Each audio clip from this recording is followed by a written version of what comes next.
অন্ধকারাচ্ছন্ন রাত্রি যদি এসে থাকে, তাহলে আলোকিত প্রকাশ নিয়ে সূর্যও অবশ্যই আসে। রোগ যদি এসে থাকে, তাহলে তার ওষুধও অবশ্যই আসে। সমস্যা যদি আসে, তাহলে সেই সমস্যার সমাধানও নিজে থেকেই আমাদের কাছে চলেই আসে।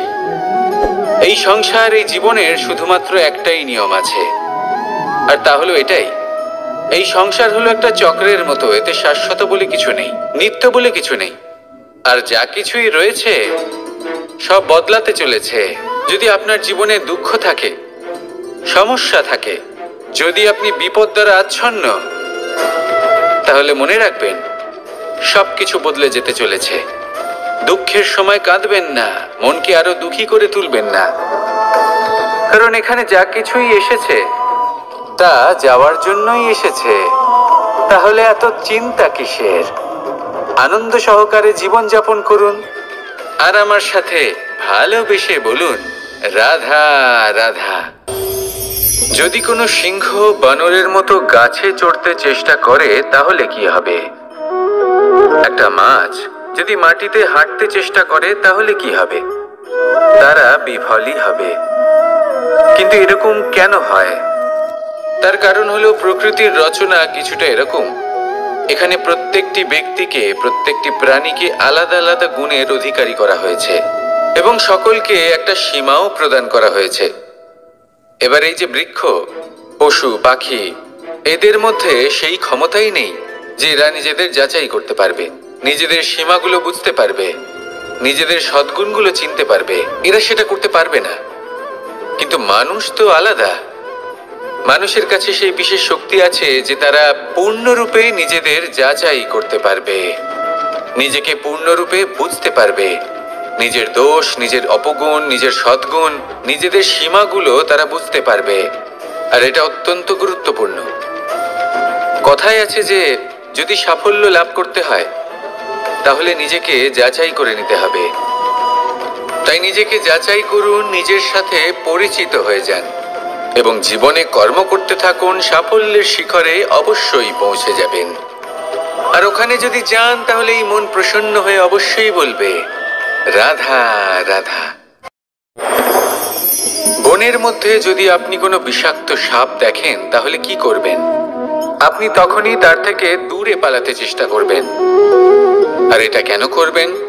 নিজের রক্ষার্থে। এই কথা আমি নয় মেনে নিলাম, কিন্তু নিজের জীবনে এটা করেন না কেন? আপনি যেখানেই যান, যে স্থানেই যান না কেন, প্রত্যেক সময়, প্রত্যেক মুহূর্তে এমন বিষাক্ত সাপ আপনি অবশ্যই খুঁজে পাবেন। আর সেই সাপ নয় যাদের আপনি বনে খুঁজে পাবেন। এরা হলো সেই সাপ যা আপনাকে পাপ করতে বাধ্য করবে।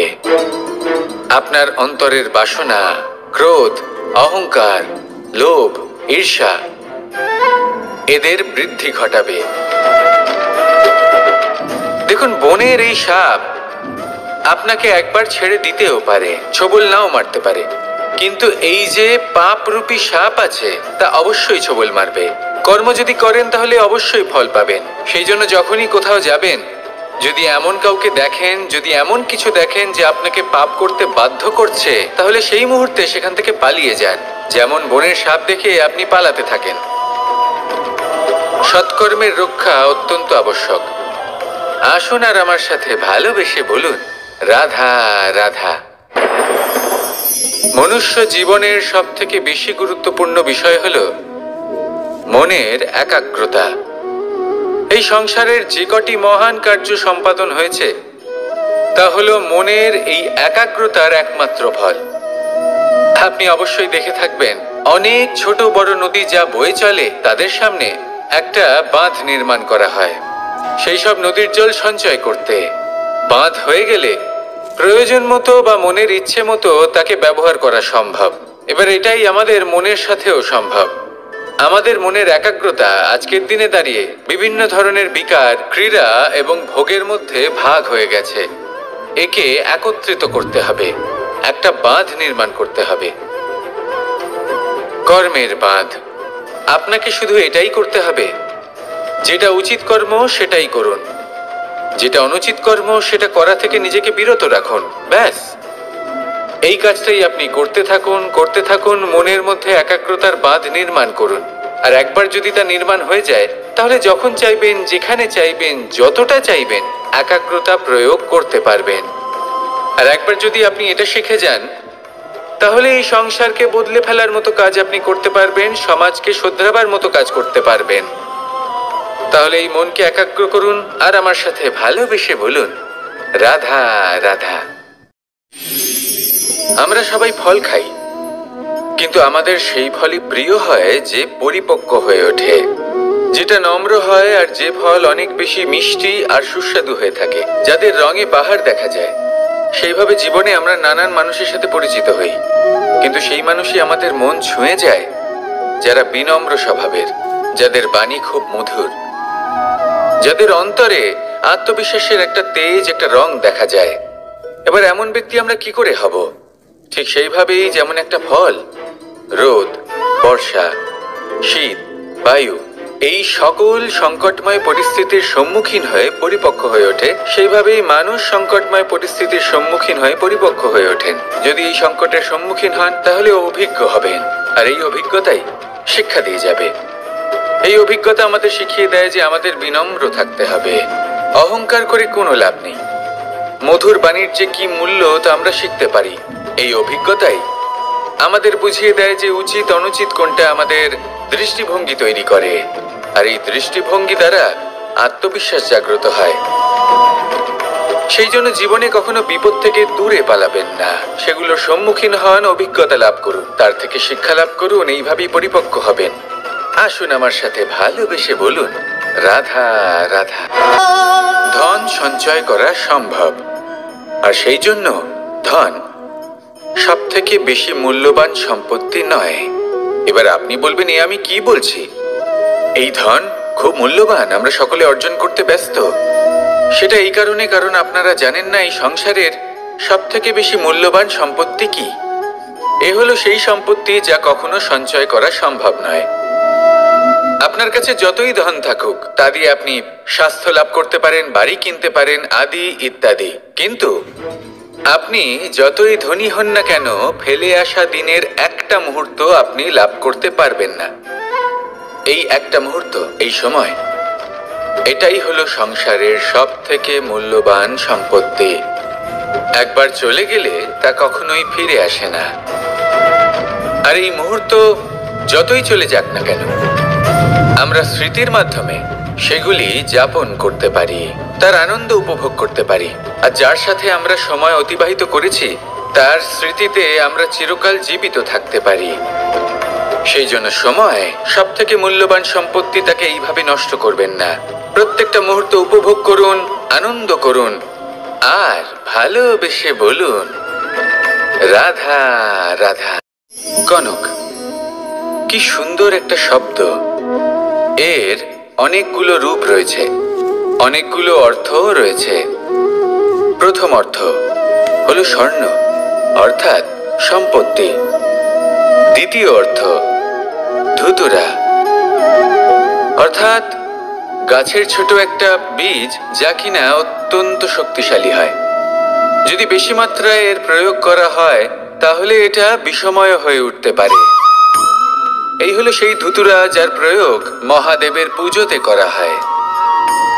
এবার প্রশ্ন হলো এটাই যে এই স্বর্ণ এবং এই ধুতুরার মধ্যে মিল কি রয়েছে। মিল হলো এটাই যে এই দুটোই মানুষকে মত্ত করে তোলে।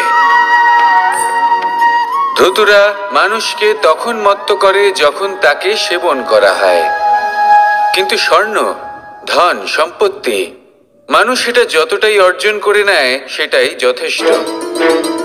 এই স্বর্ণ মানুষের ভাবনা চিন্তা করার ক্ষমতাকে বশ করে ফেলে। মানুষ সম্পত্তির লোভে মত্ত হয়ে ওঠে, কারণ যে যত চমৎকারী, যতটা অমূল্য হয়, তাকে সামলানো কিন্তু ততটাই কঠিন, তাই না? তাই মনে রাখবেন, ধন, স্বর্ণ, সম্পত্তি এগুলো ধুতুরার থেকেও অনেক বেশি বিষাক্ত হতে পারে। তাই এর ওপর আত্মসংযমের একটা কবচ পরিয়ে রাখবেন। এবং বিবেকের শক্তির সাথে এগুলো প্রয়োগ করুন, তবেই কল্যাণ হবে। আসুন আমার সাথে ভালোবেসে বলুন, রাধা রাধা। মানুষের জীবনে 3টি গুণ অত্যন্ত প্রয়োজনীয়: শ্রদ্ধা, বিনম্রতা, যোগ্যতা। যদি জ্ঞান লাভ করতে চান তাহলে শ্রদ্ধার প্রয়োজন, যদি মান লাভ করতে চান তাহলে স্বভাবে বিনম্র হওয়া প্রয়োজন, আর যদি মনোবাঞ্ছিত স্থান লাভ করতে চান তাহলে যোগ্যতার প্রয়োজন। বিষয়টা সহজ। শ্রদ্ধা আপনাকে জ্ঞান দেবে, নম্রতা আপনাকে মান, আর যোগ্যতা উচিত স্থান দেবে। কিন্তু যদি আপনি এই 3টি গুণ সম্মিলিত করেন তাহলে এমন কিছু লাভ করবেন যা এই সব কিছুর থেকে অনেক ঊর্ধ্বে। সম্মান।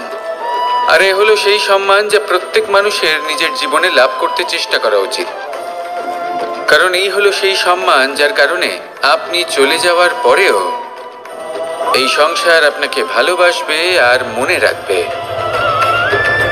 আসুন আমার সাথে ভালোবেসে বলুন, রাধা রাধা। জীবনে গতি অত্যন্ত গুরুত্বপূর্ণ, মতিও হলো গুরুত্বপূর্ণ, এবং তার থেকেও বেশি গুরুত্বপূর্ণ হলো সঙ্গতি। একটা জলের ফোঁটা, তার মধ্যে গতি থাকে, প্রকৃতির মধ্যে তা লাভ করার ইচ্ছে নিহিত থাকে, কিন্তু এই যে সঙ্গতি তা নির্ধারিত করে যে এই জলের ফোঁটা ঝিনুকের মুখে পড়ে মুক্তোতে পরিণত হবে নাকি বিষাক্ত সাপের মুখে পড়ে বিষে পরিণত হবে।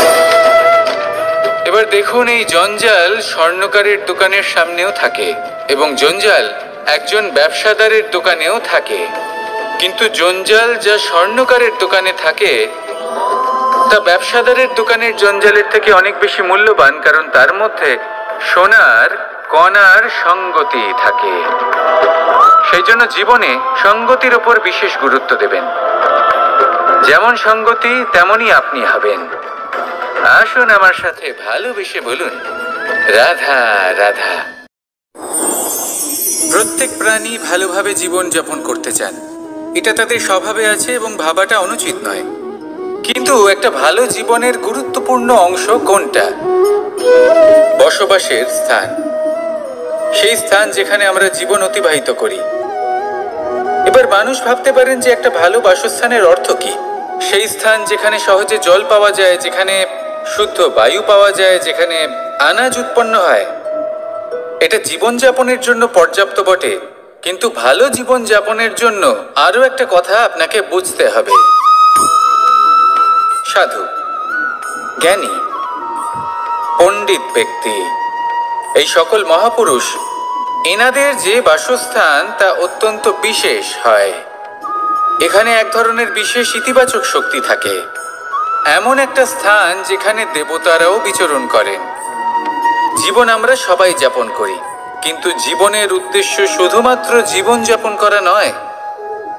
জীবনের উদ্দেশ্য হলো মুক্তি লাভ করা।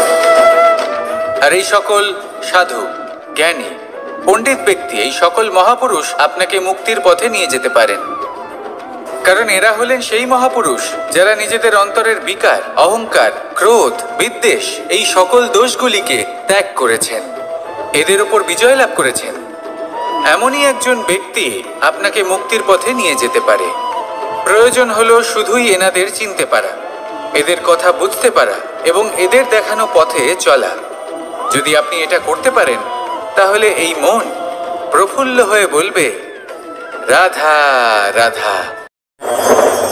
আমি এখানে একা এই বনে বসে আছি, বাঁশি বাজাচ্ছি। কার জন্য?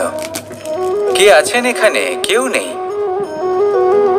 আমার প্রজা, আমার রাজ্য, আমার পরিবার আমার থেকে অনেক দূরে আছেন। আমি এখানে একা এই বনে বসে এই আকাশের এই রঙের, গাছের এই সব ফলের, মাটির সুবাসের আনন্দ উপভোগ করছি।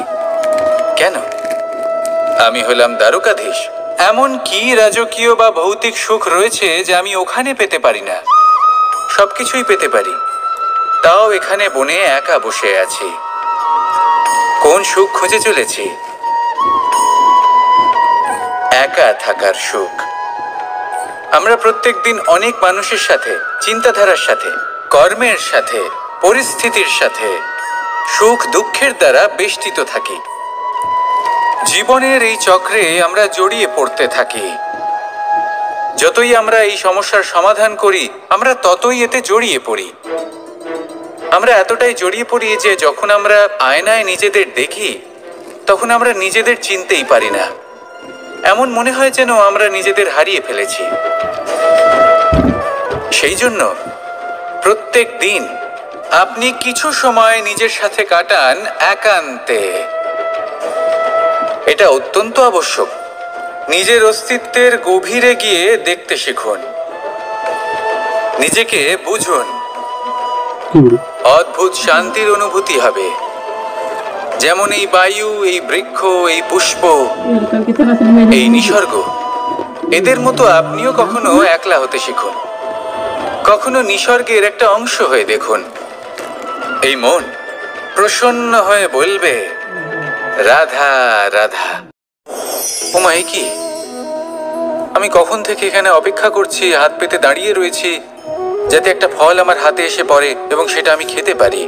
কখন থেকে অপেক্ষা করছি, কিন্তু সেটা হচ্ছেই না। এবার আপনি বলবেন যে এসব কি বলছি, এ কি অদ্ভুত কথা বলছি। যদি ফল খেতে হয় তাহলে আমাকে বৃক্ষে চড়তে হবে, ফলের কাছে পৌঁছতে হবে, তবেই তো ফল পাবো। এবারে এটা অত্যন্ত সহজ ব্যাপার, কিন্তু এই বিষয়টা আপনি নিজের জীবনের প্রসঙ্গে ভেবে দেখুন। লক্ষ্য কোথায় আছে আপনি জানেন, সেই লক্ষ্যে পৌঁছানোর পথ কি সেটাও আপনি জানেন, সেই পথে চলার ক্ষমতাও আপনার রয়েছে, কিন্তু তাও আপনি নিজের লক্ষ্য লাভ করতে পারছেন না। কেন? কারণ আপনি অপেক্ষা করছেন যে লক্ষ্য আপনার সামনে চলে আসবে, কিন্তু তা হয় না। লক্ষ্য সে যাই হোক না কেন, ধন হোক, প্রেম হোক, কোনো সম্মান হোক বা মোক্ষ হোক, যদি আপনি তার দিকে অগ্রসর না হন তাহলে ফল প্রাপ্তি অসম্ভব ব্যাপার, তা কোনোদিনই হবে না। সেই জন্য আপনার চোখের সামনে আপনি যদি নিজের লক্ষ্যকে দেখতে পান, তাহলে উঠুন এবং সেই দিকে অগ্রসর হতে শুরু করুন। নিজের অন্তরের সকল অশুভ গুণ দূর করুন, অলসতা ত্যাগ করুন, অজ্ঞানতা ত্যাগ করে দিন এবং চলতে থাকুন।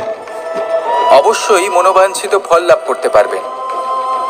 মনে রাখবেন, চলতে থাকলে তবেই লক্ষ্য প্রাপ্তি হবে। অপেক্ষার দ্বারা শুধুমাত্র মৃত্যু লাভ হবে। আসুন আমার সাথে ভালোবেসে বলুন, রাধা রাধা। আমি দ্বারকাধীশ এবং আমার সভাতে বিভিন্ন সময় বিভিন্ন ধরনের মানুষ আসেন, নিজেদের দাবি নিয়ে, নিজেদের ইচ্ছে নিয়ে। কখনো কেউ ভোজন চান, আবার কখনো কেউ ওষুধ, কখনো কেউ বস্তু চান, কেউ আবার চান বস্ত্র।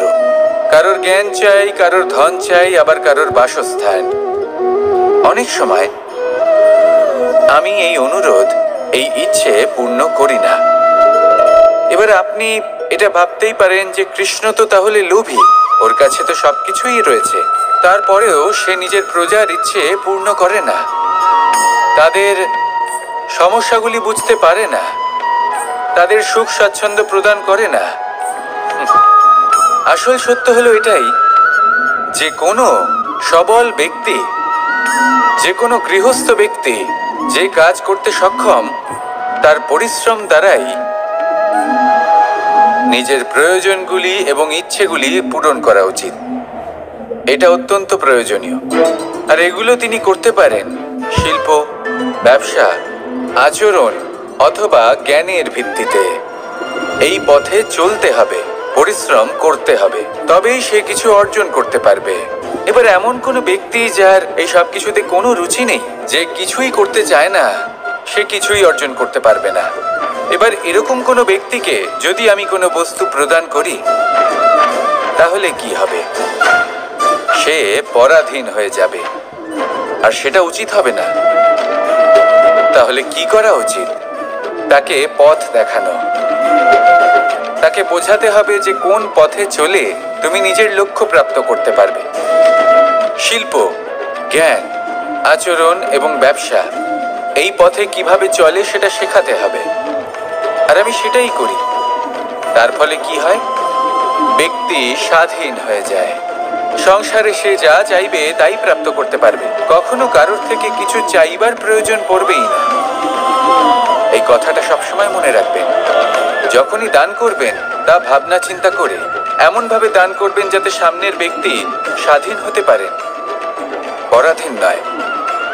আসুন আমার সাথে ভালোবেসে বলুন, রাধা রাধা করতে শিখুন। পাণ্ডবরা বন থেকে এসেছিলেন। ওনাদের কাছে না কোনো ধন ছিল, না কোনো সম্পদ, না বিদ্যা। নিজের পরিশ্রমের দ্বারা ওনারা বিদ্যা অর্জন করেছিলেন, আর তার দ্বারাই সম্পদ অর্জন করলেন আর ধনও অর্জন করলেন। এই পাণ্ডব ছিলেন অত্যন্ত কুশল এবং শক্তিশালী। যুধিষ্ঠির নিজের পরিশ্রম দ্বারা এমন জ্ঞান অর্জন করেছিলেন যে এই সংসার ওনাকে ধর্মরাজ যুধিষ্ঠির অভিহিত করেছিল। দেখতে গেলে পাণ্ডবদের কাছে সবকিছুই ছিল, কিন্তু যখন বিষয় এলো আরো ধন লাভ করার, তখন যুধিষ্ঠির, যিনি পাণ্ডবদের মধ্যে জ্যেষ্ঠ, তিনি সকল পাণ্ডবদের সাথে দ্যুতক্রীড়ায় অংশগ্রহণ করে ফেললেন। এর ফলে না শুধু ধনলক্ষ্মী, ধর্মলক্ষ্মী, বিবেক লক্ষ্মীকেও হারালেন, আর শুধু তাই নয়, নিজের গৃহলক্ষ্মী দ্রৌপদীকেও হারিয়ে ফেললেন। এর কারণ কি? ভুলে গেলেন খুব সহজ একটা কথা, এই সংসারে সম্মান এবং সাফল্য দুটোই পরিশ্রমের দ্বারা লাভ করতে হয়। কিন্তু দ্যুতক্রীড়ার এই খেলা আমাদের ভাগ্যের উপর নির্ভরশীল। এই সংসারে দুটি পথ রয়েছে। একটা পথ যেখানে কর্ম এবং পরিশ্রমের দ্বারা আপনি নিজের পথ নিজেই রচনা করতে পারবেন, আর দ্বিতীয় পথ হলো যেখানে এই ভাগ্য এক মুহূর্তে আপনাকে শিখরেও পৌঁছে দিতে পারে, আবার ধূলিসাৎ করে দিতে পারে। আপনি কোন পথ বাছবেন সেই চয়ন আপনারই। আসুন আর আমার সাথে ভালোবেসে বলুন, রাধা রাধা। কোনো এক সময়ের ঘটনা এটা। মা এবং বাবা হাটে গিয়েছিলেন, তখন আমি আর দাদা গিয়েছিলাম গরু চড়াতে। আমরা বাড়ি ফিরে এলাম, আর মা সেই সময় একটা কাজ করতেন। যখনই হাটে যেতেন দরজা তালা বন্ধ করে যেতেন। উনি খুব ভালো করে জানতেন যে যদি ওনার এই মাখন চোর সঠিক সময়ে পৌঁছে যায় তাহলে এক ফোঁটাও মাখন ওনার অবশিষ্ট থাকবে না। এবার ঘটনা কিছুটা এরকম হলো যে মা আর বাবা মাঝে মাঝে হাটে যেতেন, তাই মাঝে মাঝেই দরজা তালা বন্ধ করতে হতো। যখন মা আর বাবা ফিরে এলেন তখন বাবা ভুলে গিয়েছিলেন যে এই চাবির গোছা থেকে ঠিক কোন চাবিটা দরজার তালা খোলার জন্য উপযোগী। উনি চেষ্টা করতে শুরু করে দিলেন। একটার পর একটা চাবি দিয়ে উনি চেষ্টা করতে থাকলেন, কিন্তু সেই দরজার তালা তো খুলতেই চাইছিল না। ওনার মাথা থেকে ঘাম পড়তে শুরু করলো। তখন মা বললেন যে তালা ভেঙে দেওয়া যাক। মা চলে গেলেন, আর বাবা বললেন না না দাঁড়াও, আর কিছু চাবি বাকি আছে, এটা হয়তো খুলতে পারবো। মা হাতুড়ি নিয়ে চলে এলেন সেই তালা ভাঙার জন্য, আর তখনই বাবা শেষ চাবিটা প্রয়োগ করলেন আর দরজার তালা খুলে গেল। যদি উনি চেষ্টা না করতেন তাহলে এই তালাটাও ভেঙে যেত আর চাবিটাও নষ্ট হয়ে যেত, ঠিক কিনা?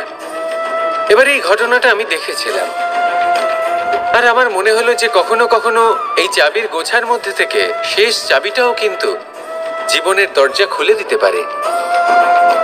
সেজন্য আপনি যদি জীবনে সাফল্য লাভ করতে চেষ্টা করেন, নিজের লক্ষ্যে পৌঁছতে চান, তাহলে হার মানবেন না। হয়তো দেখবেন আপনার পরবর্তী প্রচেষ্টা বা এই অন্তিম প্রচেষ্টা আপনাকে সাফল্যের পথে নিয়ে গেল। তাই নিরন্তর প্রচেষ্টা করতে থাকুন, জীবনে সাফল্য লাভ করুন। যজ্ঞের আগুনকে শুভ বলে মনে করা হয়, আর সেখানেই চিতার আগুনকে অশুভ মনে করা হয়। এমনটা কেন হয়? এখানে বিষয়টা হলো লক্ষ্য, বিচার এবং সঙ্গের। যখন আমরা যজ্ঞ করি তখন আমাদের লক্ষ্য কি হয়? পরিবেশকে আরো পবিত্র করে তোলা, ইতিবাচক করে তোলা। আমাদের লক্ষ্য শুভ হয়। তারপরে আসে বিচার। এই পরিস্থিতিতে সেই বিচার হলো অগ্নি। স্ফুলিঙ্গ থেকে তীব্র আকার ধারণ করে সমস্ত কাঠকে পুড়িয়ে দেয় এবং সুগন্ধ ছড়িয়ে দেয়। অর্থাৎ যদি আপনার লক্ষ্য শুভ হয় তাহলে তার নিজেই শুভ বিচারধারাকে আমন্ত্রণ জানায়। এই শুভ বিচার তখনই আসবে যখন আপনার সংকল্প শুভ হবে। অন্যদিকে হলো চিতার আগুন। এর লক্ষ্য কি? একটা দেহকে পরধামে পৌঁছে দেওয়া। সবার শেষে সবকিছু আপনার উপরে নির্ভরশীল যে আপনি কোনটা চয়ন করতে চান। আপনার লক্ষ্য যদি শুভ হয় তাহলে আপনার বিচার এবং সঙ্গতি আর তার পরিণাম সবই শুভ হবে। আসুন আর আমার সাথে ভালোবেসে বলুন, রাধা রাধা। এই সংসারের প্রত্যেক বস্তুর, প্রত্যেক পরিস্থিতির, প্রত্যেক আবেগের দুটি দিক আছে। এর মধ্যে পার্থক্য করা সম্ভব শুধুমাত্র দৃষ্টিভঙ্গির দ্বারা। যদি কোনো ব্যক্তি পর্বত শিখরে দাঁড়িয়ে থাকেন তাহলে উনি এটাই দেখতে পাবেন যে এই জলের ধারা সমুদ্রের দিকে বয়ে চলেছে। আরেক ব্যক্তি যিনি সমুদ্রের কাছে দাঁড়িয়ে আছেন তার এটাই মনে হবে যে এই জলের ধারা সমুদ্রের দিকে আসছে। এখানে বিষয়টা হলো দৃষ্টিভঙ্গির, আর এটাই সময়ের সাথেও হয়ে থাকে। অনেক সময় মানুষ চিন্তিত হয়ে পড়েন, ত্রস্ত হয়ে পড়েন যে তার কাছে হয়তো খুব কম সময় আছে, তাতে তিনি অনেক কিছুই করতে পারবেন না, আর একটু সময় থাকলে খুব ভালো হতো। তিনি এইভাবেও ভাবতে পারেন যে অল্প হলেও সময় বাকি তো রয়েছে, অর্থাৎ যা অবশিষ্ট আছে তাকে সংরক্ষণও করা সম্ভব, তাতে জীবন যাপনও করা সম্ভব। আর এটা নির্ভর করছে আপনার উপর। তাই দৃষ্টিভঙ্গি ইতিবাচক রাখুন। জীবনে দুই ধরনের আবেগ রয়েছে যার কোনো মূল্য নেই। আমার কথার অর্থ এটা নয় যে এদের কোনো গুরুত্ব নেই, গুরুত্ব যথেষ্টই রয়েছে, শুধু এদের জন্য আপনাকে কোনো মূল্য দিতে হয় না। প্রথম আবেগ হলো আনন্দ, প্রসন্নতা। এটা আপনি যে কোনো জায়গায় খুঁজে পেতে পারেন যদি আপনি খুঁজে পেতে চান। আপনি কোনো পুষ্পের সৌন্দর্য দেখে প্রসন্ন হতে পারেন। বায়ুর কারণে যখন একটি বৃক্ষ শিহরিত হয় সেটা দেখে আপনি প্রসন্ন হতে পারেন। একটা ছোট্ট শিশুর কলরব শুনেও আপনি প্রসন্ন হতে পারেন। একটা ক্রন্দনরত বালককে হাসিয়ে আপনি প্রসন্ন হতে পারেন। সবকিছু আপনার উপর নির্ভরশীল। সেখানে আরেকটি আবেগ হলো দুশ্চিন্তা। মানুষ বড়ই দুশ্চিন্তা করতে থাকে। আজ আমি এই কাজ করেছি, সেই বিষয়ে চিন্তা। আজ আমি এই কাজ করতে পারিনি, সেই বিষয়ে চিন্তা। কাল আমাকে এই কাজ করতে হবে, সেই নিয়ে চিন্তা। আমি কি সেই কাজটা করতে পারবো, সেই বিষয়েও দুশ্চিন্তা। চিন্তা সর্বত্র রয়েছে, যার জন্য মূল্য দিতে হয় না। যত চান আপনি একত্রিত করতে পারেন। একটা গুরুত্বপূর্ণ কথা মনে রাখবেন, প্রসন্নতা জীবনের একটা নতুন সূত্রপাত। সেখানে দুশ্চিন্তা হলো জীবনের চিতার সমান। এবার এই দুটি আবেগ হলো মূল্যহীন, দুটোই আপনার সামনে আছে। কোনটা চয়ন করবেন আপনি, দুশ্চিন্তা নাকি প্রসন্নতা? সিদ্ধান্ত আপনারই। আসুন আর আমার সাথে ভালোবেসে বলুন, রাধা রাধা। ধন, সম্পত্তি, এগুলো আসলে কি? এগুলো শুধু সেই মূল্য যার দ্বারা আমরা কোনো কিছু অর্জন করতে পারি। এবার এই ধনের দ্বারা এই সংসারে অনেক কিছু লাভ করা সম্ভব, কিন্তু সেই সব কিছুই শুধুমাত্র ভৌতিক বস্তুই হবে, ভৌতিক সামগ্রী, ভৌতিক সুবিধা। অর্থাৎ আপনার কাছে যতই ধন থাকুক তা আপনাকে শান্তির ঘুম এনে দিতে পারবে না, আপনাকে জীবনের বাস্তব সুখের অনুভূতি লাভ করাতে পারবে না, কারণ এগুলো ভৌতিক ধন। এই ভৌতিক বস্তুই অর্জন করাতে সক্ষম। বাস্তবিক ধন কি? যদি এই প্রশ্ন আপনার মনে আসে তাহলে তার উত্তর আমি আপনাকে দেব একটা উদাহরণের মাধ্যমে। কখনো আপনি শুনে থাকবেন যে একজন পিতা আজীবন অনিষ্ট করেন, অনর্থ করেন, খারাপ কাজ করেন শুধু ধন অর্জনের জন্য। তিনি ভাবেন যে আমি ধন অর্জন করব আর নিজের সন্তানকে একটা উজ্জ্বল ভবিষ্যৎ প্রদান করব, একটা সুখ স্বাচ্ছন্দ্যময় জীবন দান করব। এবার সন্তান যখন জন্ম লাভ করে তখন সে ভাগ্যের জোরে সেই ধন ভোগ করে। যেরকম সে পায় সেরকমই তার ব্যবহার সে করে। কখনো আপনি এটাও দেখে থাকবেন যে সেই সন্তান সমস্ত ধন নষ্ট করে ফেলে, আর সেই পিতা যিনি সমস্ত ধন সঞ্চয় করেছেন, যিনি সেই ধনের প্রভু, আজ সেই ধনের প্রহরী হয়ে রয়েছেন। এবার এরকম কেন হয়? এরকম তখনই হয় যখন সেই পিতা বুঝতেই পারেন না যে তার জীবনের আসল ধন কি।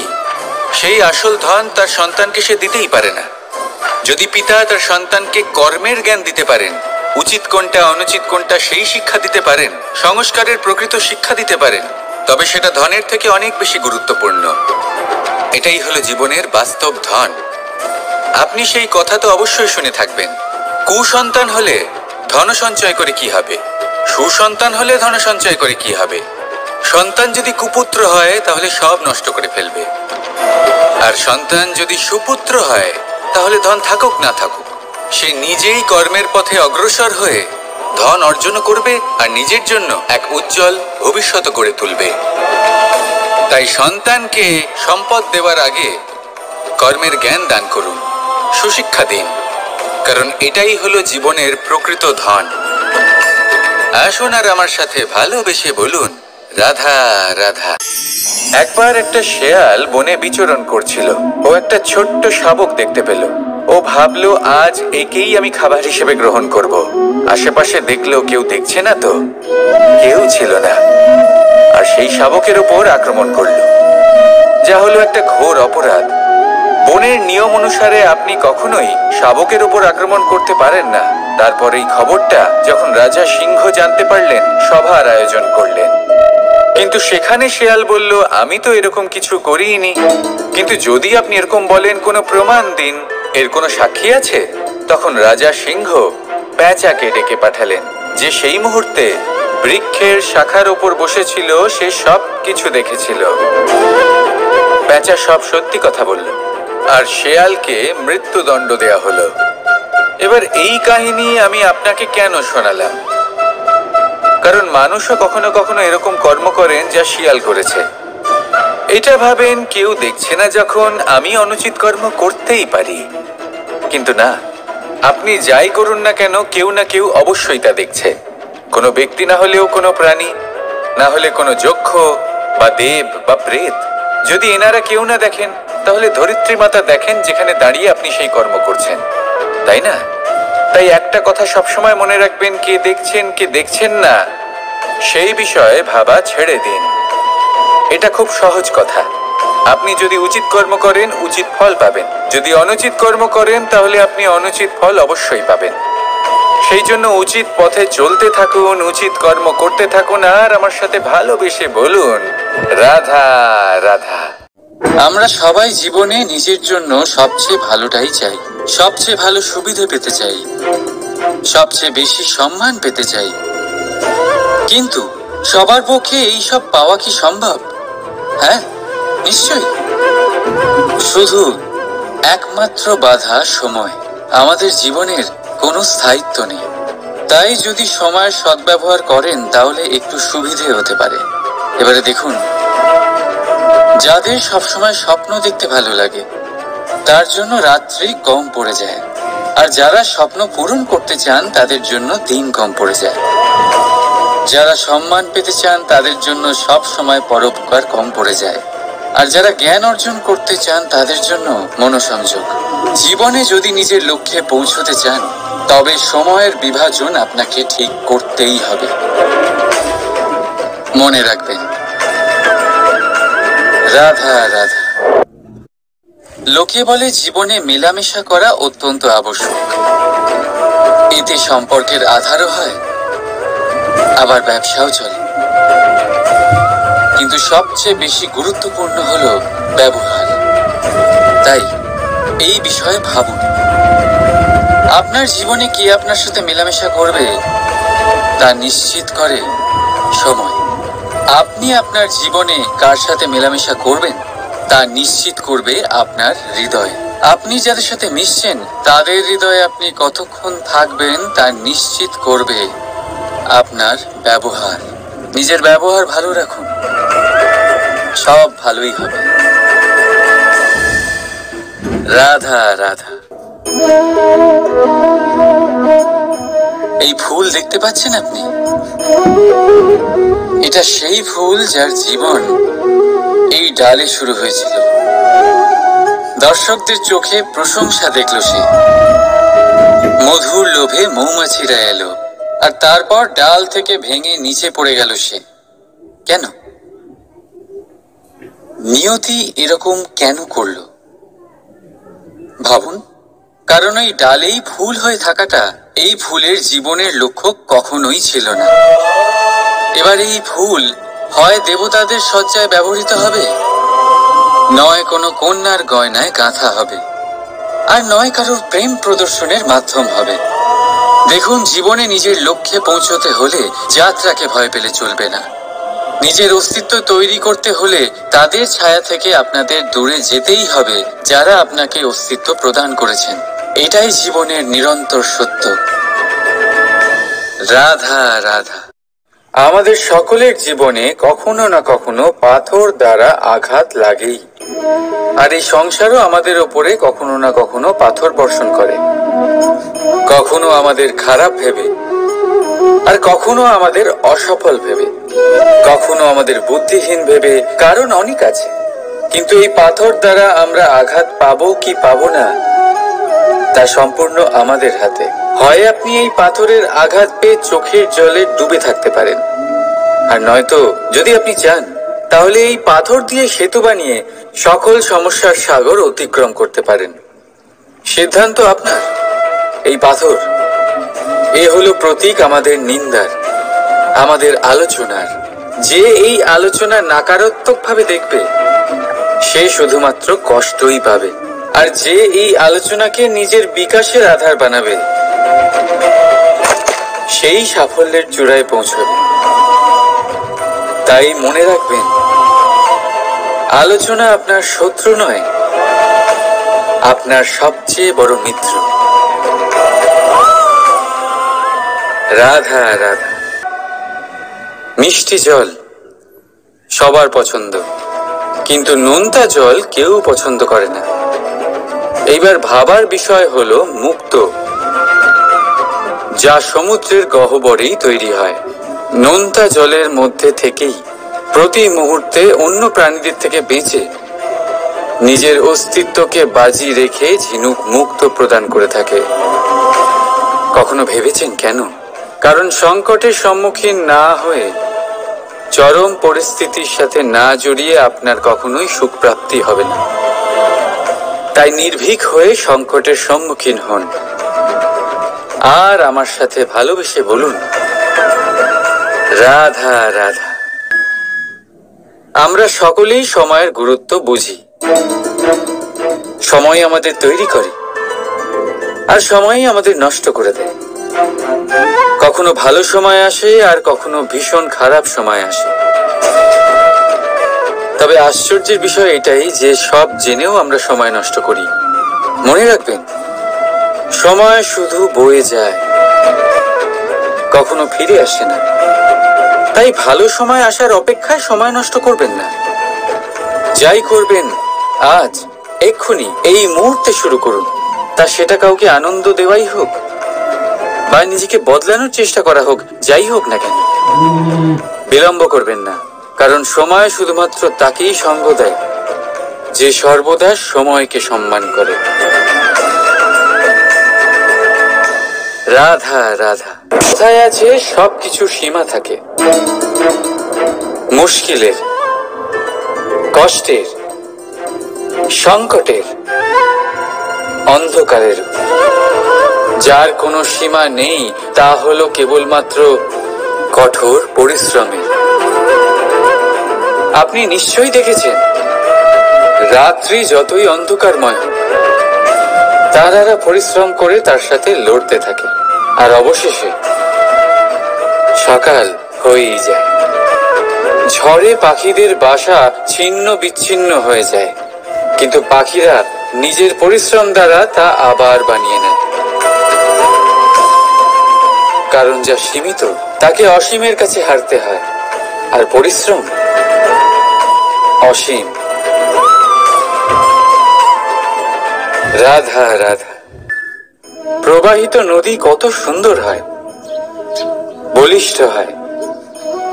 যেদিক দিয়ে বয়ে যায় সেখানে এক নতুন জীবন প্রদান করে,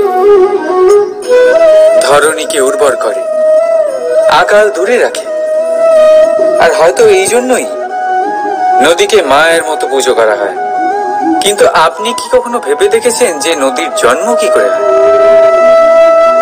এ কি শুরু থেকেই এমন বিশাল আর খরস্রোতা হয়? না, বৃষ্টির ছোট ছোট ফোঁটা একসাথে সম্মিলিত হয়ে এক সূক্ষ্ম ধারা তৈরি করে, আর সেই ধারাগুলি পর্বতের বরফ কেটে তাদেরকে গলিয়ে জলপ্রপাত হয়ে ঝরে পড়ে পাথরের সাথে ধাক্কা খেয়ে তারপরেই সে নদী হয়ে ওঠে। ঠিক সেইভাবেই এত সহজে কেউ মহান হয়ে ওঠে না। ছোট ছোট চেষ্টা মিলে এক বিশাল ব্যক্তিত্ব তৈরি করে। তাই জীবনে সর্বদাই চেষ্টা করতে থাকুন। অস্তিত্ব নিজে থেকেই প্রকাশ পাবে। রাধা রাধা। কখনো কখনো আমরা নিজের মা বাবার ওপর কতটা রেগে যাই, মনে করি ওনাদের মন আমাদের দিকেই নেই। আমরা ভাবি ওনাদের কাছে আমাদের কোনো অস্তিত্বই নেই, আর তাই আমরা রেগে যাই। কিন্তু আপনি কি কখনো এমন অনুভব করেছেন যে আমাদের চোখ দিয়ে আমরা আমাদের নাক কখনো দেখতেই পাই না, কারণ তা চোখের ভীষণই কাছে থাকে, দুই চোখের মাঝখানে। কিন্তু যখন কেউ মুখে আঘাত করে, হাত সর্বপ্রথম নাককেই সুরক্ষিত করার চেষ্টা করে। মাতা পিতাও অনেকটা এরকমই হয়। আপনার ভালোর জন্য, আপনার সুরক্ষার জন্য তারা সবসময় তৈরি। তাই তাদের প্রেমকে কখনো সন্দেহ করবেন না। আবশ্যক নয় তাদের প্রেম আপনি সবসময় স্পষ্টভাবে দেখতে পাবেন, কারণ এই এক এমন প্রেম যা সর্বদাই আপনার সাথে ঢাল হয়ে আপনার রক্ষা করতে থাকবে। রাধা রাধা। বাবুল গাছ কত বিশাল আকার হয়, পিপুল গাছও বিশাল আকার হয়। কিন্তু আপনি কি কখনো ভেবে দেখেছেন যে কেন বাবুল গাছ কেটে তা ব্যবহার করা হয়, আর কেনই বা পিপুল গাছকে পুজো করা হয়? এই জন্যই, কারণ পিপুল গাছ তার নিচে বসে থাকা পথিককে ছায়া প্রদান করে, নিজের ডালে অসংখ্য পাখিদের আশ্রয় দিয়ে থাকে, কাউকে কাঁটা ফুটিয়ে দূরে সরায় না, বরং তাকে শীতল ছায়া দিয়ে তার ক্লান্তি দূর করে। এই সংসারে যদি আপনি সম্মান পেতে চান, তবে পিপুল গাছের মতোই হতে হবে। কিছু দিতে শিখুন, আনন্দ, সুখ, শীতলতা দান করতে শিখুন। আর কাঁটার মতন কাউকে কখনো কষ্ট দেবেন না। সম্মান স্বয়ং হেঁটে আপনার কাছে আসবে। আর মন প্রসন্ন হয়ে বলবে, রাধা রাধা। শক্তি অর্জন করা এতটা কঠিন নয় যতটা শক্তি লাভ করার পরে সেই শক্তি সামলানো কঠিন হয়।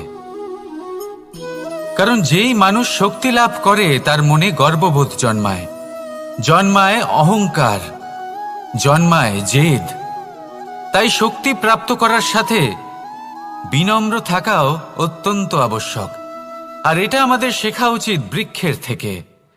বৃক্ষ যা আমাদের ফল দেয়, বৃক্ষ যা যত ফল দেয় ততটাই ঝুঁকে যায়। আমরা পাথর মারি ওই বৃক্ষের থেকে ফল প্রাপ্ত করার জন্য। সেই পাথরের মার সহ্য করেও বৃক্ষ আমাদের ফল দেয়। কোনো গর্ববোধ নেই, কোনো অহংকার বোধ নেই। আর সেই জন্য এই বৃক্ষের পুজো করা হয়। এটাই হলো মাহাত্ম্য শক্তির সাথে বিনম্রতার। যদি এই শক্তি সৃজন করে থাকে, সাহায্য করে থাকে, সম্বল হয়ে থাকে, তবেই সেই শক্তি উপযুক্ত। আর নয়তো সেই শক্তি একদিন আপনাকে আসক্ত অবশ্যই করবে। তাহলে শক্তি অবশ্যই অর্জন করুন, কিন্তু তার সাথে সেই শক্তি সামলানোর মতো বিবেকও আপনাকে অবশ্যই জাগ্রত করতে হবে। তাহলে আসুন আমার সাথে ভালোবেসে বলুন, রাধা রাধা।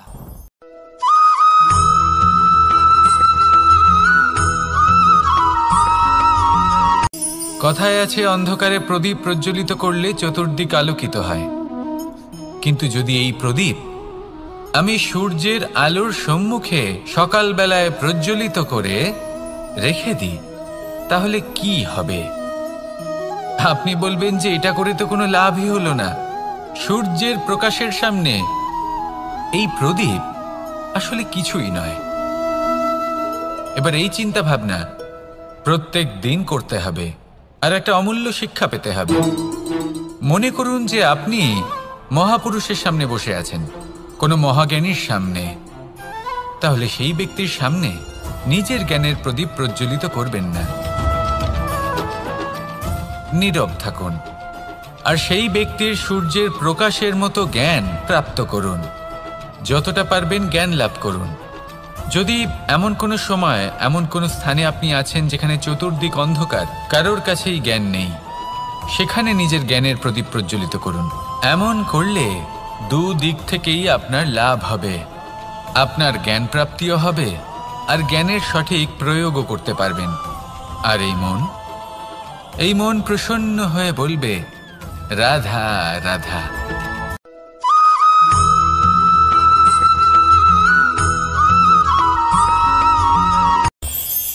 এই সংসারে আমরা প্রকাশ কোথা থেকে পাই? এর উত্তর বড়ই সরল। ভোরে যখন সূর্যোদয় হয় তখন প্রকাশের কিরণ আমাদের ঘরে এসে পৌঁছয়। এইভাবেই আমরা প্রকাশ লাভ করি। এবার এই প্রকাশের আলোতেই আমরা সারাদিনের কাজ সম্পন্ন করি। সন্ধে হয়ে যায়, সূর্যাস্তও হয়ে যায়, আর আমাদের ঘর যাতে অন্ধকার না হয় তার জন্য আমরা একটা প্রদীপ প্রজ্বলিত করি।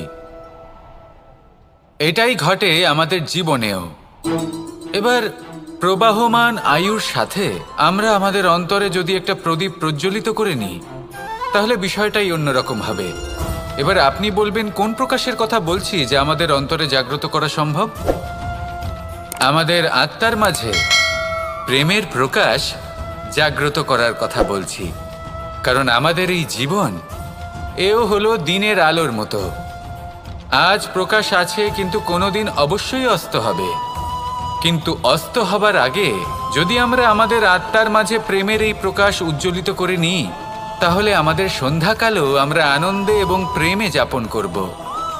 তাহলে আসুন আর আমার সাথে ভালোবেসে বলুন, রাধা রাধা।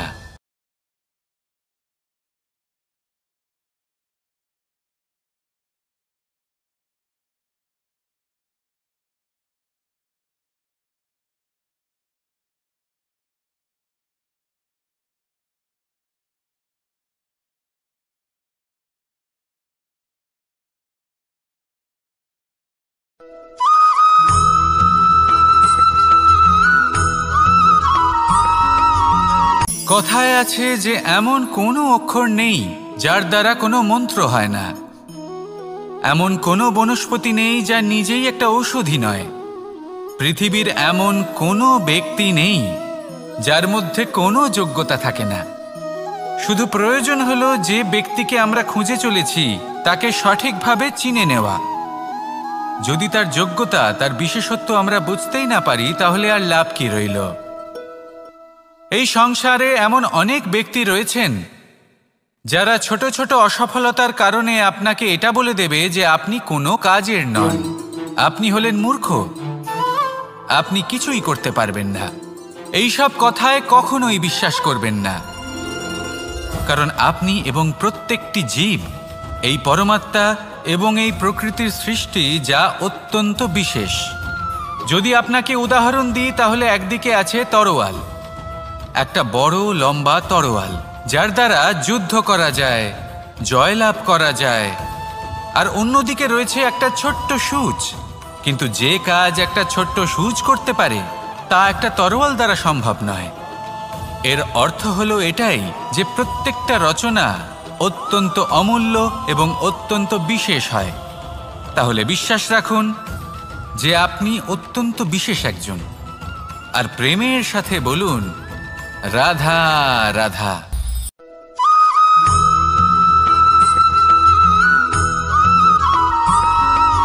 জীবনে যখন কোনো ব্যক্তি নিজের লক্ষ্য প্রাপ্তির জন্য নিরন্তর পরিশ্রম করতে থাকেন, চেষ্টা করতে থাকেন, তখন তিনি কষ্ট অনুভব করেন। কখনো শারীরিক কষ্ট, কখনো মানসিক কষ্ট। এবার উনি এটা ভাবতে থাকেন যে আমি কি উচিত করছি নাকি অনুচিত করছি। কারণ অন্যদিকে এমন একজন ব্যক্তিও আছেন যিনি একদমই পরিশ্রম, চেষ্টা করছেন না। তিনি মদিরা পান করেন, বিলাসিতায় জীবন কাটান, অলস প্রকৃতির হয়ে ওঠেন, নিদ্রাতে বিলীন হয়ে থাকেন আর ভাবেন যে তিনি সুখ লাভ করছেন। কিন্তু এরকম কেন হয়? কারণ যখন আমরা সৎ পথে থাকি, উচিত পথে চলি, লক্ষ্য প্রাপ্ত করার জন্য চেষ্টা করতে থাকি, তখন আমাদের ভেতরে থাকা নেতিবাচক শক্তি এবং পাপ এই দেহকে ত্যাগ করে দেয়। আর এই অনুভূতিটাই আমাদের দুঃখের অনুভূতি দেয়, কষ্ট দেয়। এবার সেখানে যদি আমরা কুপথে চলি, অনুচিত পথে চলতে থাকি, তাহলে আমাদের ভেতরে থাকা পুণ্য এবং ধনাত্মক শক্তি আমাদের দেহ ত্যাগ করে দেয়। আর এই অনুভূতির কারণেই আমরা সুখ অনুভব করি। কিন্তু কখনো ভাববেন যে এই সুখ বেশি সময় পর্যন্ত থাকে না। সেই জন্য সবসময় মনে রাখবেন, যদি আপনি জানেন যে এটাই আপনার লক্ষ্য, এটাই উচিত পথ, শুভ পথ, তাতে নিরন্তরভাবে এগিয়ে যেতে চেষ্টা করতে থাকুন। এই কষ্ট আপনাকে সুখের পরাকাষ্ঠায় কখন পৌঁছে দেবে তা আপনি জানতেই পারবেন না। আসুন আমার সাথে ভালোবেসে বলুন, রাধা রাধা।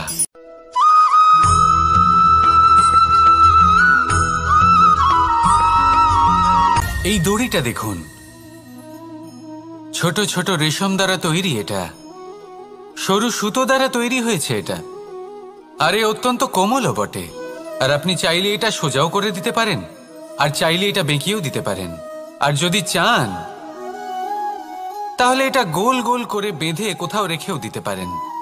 এবার এই কোমল দড়ি যদি কোনো নিষ্ঠুর কঠিন পাথরে বারংবার জড়িয়ে দেওয়া হয়, তাহলেও তাকেও কাটতে পারে, নিজের ছাপ ছেড়ে যেতে পারে, সেটার আকারও বদলে ফেলতে পারে। এবার এর কারণ কি? এর কারণ হলো অভ্যাস আর নিরন্তর প্রচেষ্টা। যদি আপনিও চেষ্টা করেন আর নিরন্তর কর্ম করে যান, তাহলে আপনার প্রারব্ধ পাথরের মতো কঠিনই হোক না কেন, তাতে ভাঙন ধরিয়েও আপনি নিজের লক্ষ্যে অবশ্যই পৌঁছতে পারবেন। একটা গুরুত্বপূর্ণ কথা মনে রাখবেন, সুকর্মের অভ্যাস আর নিরন্তর প্রয়াস, এই হলো সাফল্যের মন্ত্র। তাহলে জীবনে এই মন্ত্র আনুন আর আমার সাথে ভালোবেসে বলুন, রাধা রাধা।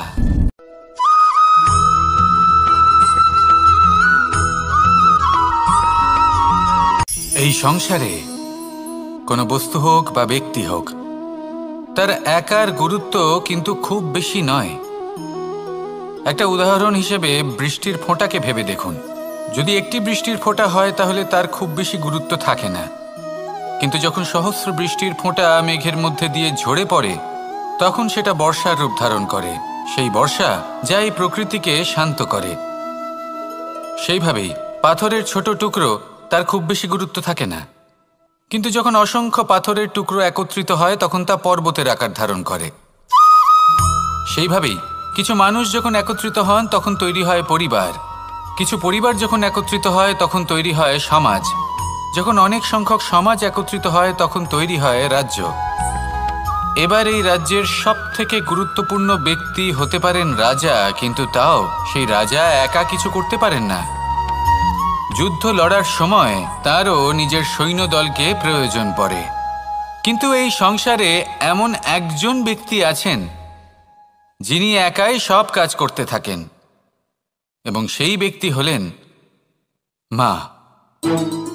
আমাদের জীবনে একজন পিতার ভূমিকা কিন্তু নিঃসন্দেহে অমূল্য, কিন্তু আমাদের সকলের জীবনে যে ভূমিকা একজন মায়ের তা অন্য কারোর থাকে না। একজন মা একাই সন্তানকে বড় করতে পারেন, সংস্কারী করে তুলতে পারেন, তার জন্য পরিশ্রম করেন। আর এত কিছু কাজ করার পরেও তার কাজের জন্য তিনি প্রশংসা অবশ্য পান না। উল্টে যদি সেই সন্তান অনুচিত পথে চালিত হয়, অনুচিত কর্ম করে, তখন সেই মাকেই অপবাদের পাত্র হয়ে উঠতে হয়।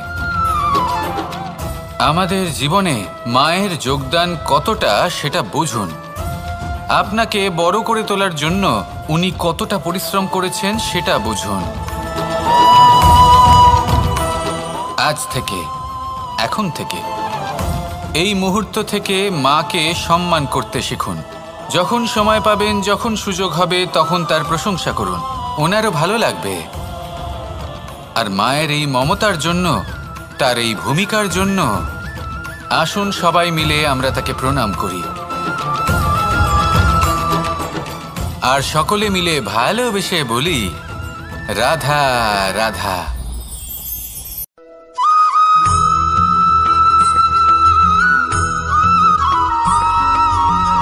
আপনি কখনো কোনো বাজকে নিজের বাসা বানাতে দেখেছেন? এই বাজ যখনই কোনো বাসা বানায় তখন উঁচু গাছের ডালে বা কোনো পর্বতের শিখরে বাসা বানায়, অনেক উচ্চতায়, আর সেখানে তার সন্তানও জন্মগ্রহণ করে। যখন এই সন্তানেরা জন্মায় তখন এই বাজ খুবই ভালোবেসে এবং খুব সাবধানে এদের পালন পোষণ করে, নিজের ঠোঁট দিয়ে তাদের ঠোঁটে খাবার পরিবেশন করে। কিন্তু যেই সেই সন্তানেরা হৃষ্টপুষ্ট হয়ে যায় এবং সেই কথা বাজ নিজে বুঝতে পেরে যায়, সেই বাজ নিজেই সেই বাসা ছিন্ন ভিন্ন করে দেয়।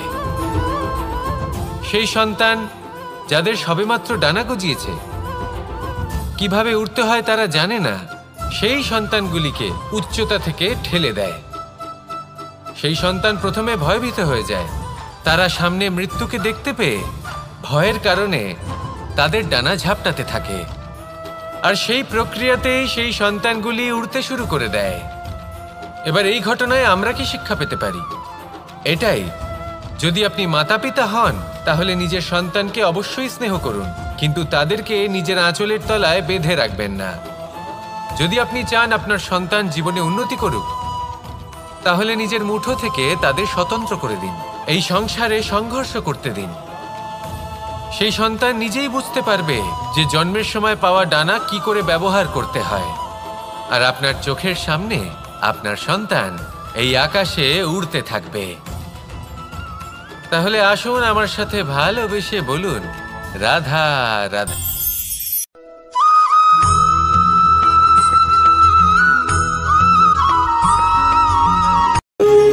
যখন মানুষের মৃত্যু হয় তখন কি হয়? অনেক সংখ্যক মানুষ শোক পালন করতে চলে আসেন। যে ব্যক্তি মৃত্যু লাভ করেছেন তার অনেক বস্তু থাকে যেগুলো তার প্রিয়, যেগুলো তিনি ব্যবহার করেছেন। তার শয্যা, তার বস্ত্র, তার আভূষণ সবকিছু তার থেকে বিচ্ছিন্ন করা হয় এবং খালি হাতে তাকে শ্মশানের উদ্দেশ্যে রওনা করা হয়। আমি আপনাকে এই প্রশ্ন করতে চাই, আপনি এই সংসারে কি অর্জন করেছেন? ধন সম্পত্তি, বস্ত্র, আভূষণ, এই সব কিছু যে আপনি অর্জন করেছেন, আপনার মৃত্যুর পরে তা আপনার থেকে দূর হয়ে যাবে। এর উত্তর হলো একটাই, আপনার কর্ম। শুধু সেটাই আছে যা একান্ত আপনার, আর শুধু সেটাই এই সংসার থেকে চলে যাওয়ার পরেও সংসারেই জীবিত থাকবে। যদি আপনি দুষ্কর্ম করেন তাহলে এই সংসার আপনাকে একটি অনুচিত উদাহরণ হিসেবে মনে রাখবে যে এই ব্যক্তি খুব পাপী ছিল, অনুচিত কর্ম করতেন। যে পথে তিনি চলেছেন সেই পথে কারোর চলা উচিত নয়। সেখানেই যদি আপনি সৎকর্ম করেন তাহলে সংসার চিরকাল এটাই বলবে যে খুব ভালো মানুষ ছিলেন, সবাইকে ভালোবাসতেন, সবাইকে সাহায্য করতেন, আমার খুব প্রিয় মানুষ ছিলেন। এটাই হলো শ্রেষ্ঠ কর্ম। সেই জন্য জীবনে শুধুমাত্র ধন সম্পত্তি, আভূষণ এই সব অর্জন করতে গিয়ে নিজের মনোনিবেশ করবেন না। শ্রেষ্ঠ কর্ম করুন। সংসার থেকে চলে যাওয়ার পরেও এই কর্মই এই সংসারে আপনাকে জীবিত রাখবে। আসুন আমার সাথে ভালোবেসে বলুন, রাধা রাধা।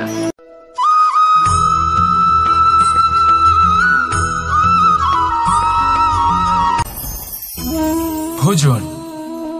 এবার ভোজন সংগ্রহ করার জন্য মানুষ কি না করেন, সব সময় চেষ্টা করতে থাকেন।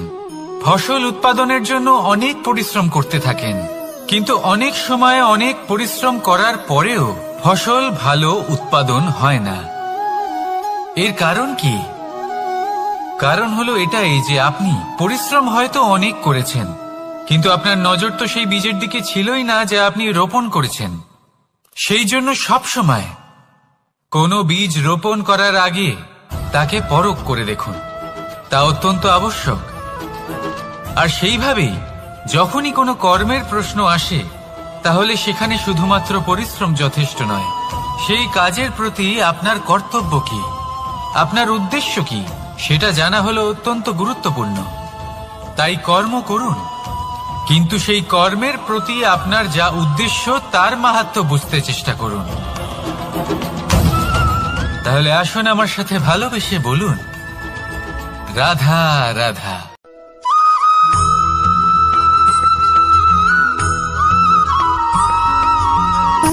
সুখ, দুঃখ এবং শক্তি, এই তিন হলো এই সংসারের ত্রিদেবের মতো। আমাদের জীবনে যা কিছু ঘটছে এই তিনটির ভিত্তির উপরেই হচ্ছে। আসলে এই সংসারের একটা নিয়ম আছে, যখনই আপনি কিছু লাভ করেন এই সংসার আপনার পরীক্ষা নেয়। এটা জানার জন্য আপনার পরীক্ষা নেয় যে আপনি যা কিছুই লাভ করেছেন আপনি কি আদৌ সেটার যোগ্য কিনা। ঠিক সেইভাবেই এই সুখ, দুঃখ এবং শক্তি আপনার পরীক্ষা নিয়ে থাকে। যখন সুখ আসে তখন সে আপনার পরীক্ষা নেয় যে আপনার মধ্যে অহংবোধ জাগ্রত হয়নি তো। যদি অহংবোধ চলে আসে তাহলে সুখ সেখানেই সঙ্গ ত্যাগ করে। দুঃখ আপনার ধৈর্যের পরীক্ষা নিতে থাকে, আর যদি আপনার মধ্যে ধৈর্য না থাকে তাহলে এটা আপনাকে আরো বেশি দুঃখের গভীর অন্ধকারে ঠেলে দেবে। সেখানে শক্তি পরীক্ষা নেয় আপনার বিনম্রতার। যদি আপনি বিনম্র না হন তাহলে হয় এই শক্তি আপনার সঙ্গ ত্যাগ করবে, নয় এই শক্তি বিনম্রতার অভাবে আপনার পতনের কারণ হতে পারে। এই সংসারে যে কোনো ব্যক্তি যিনি এই পরীক্ষায় উত্তীর্ণ হয়ে থাকেন এই জীবনে তিনি সাফল্য লাভ করেন। আসুন আমার সাথে ভালোবেসে বলুন, রাধা রাধা।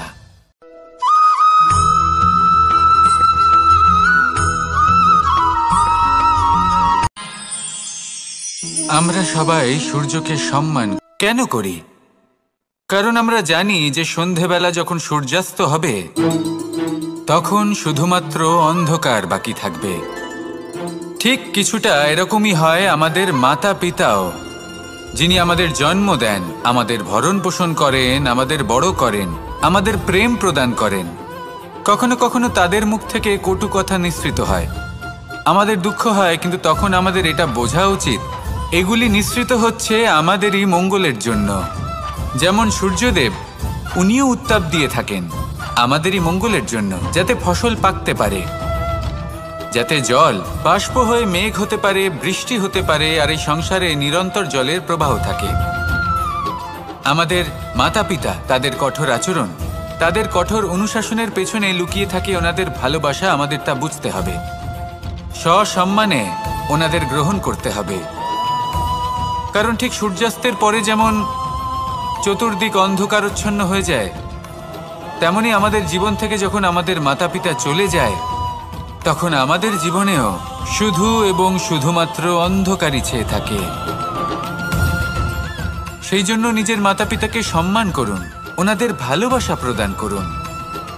এই মন আর এই জীবন প্রসন্ন হয়ে বলবে, রাধা রাধা।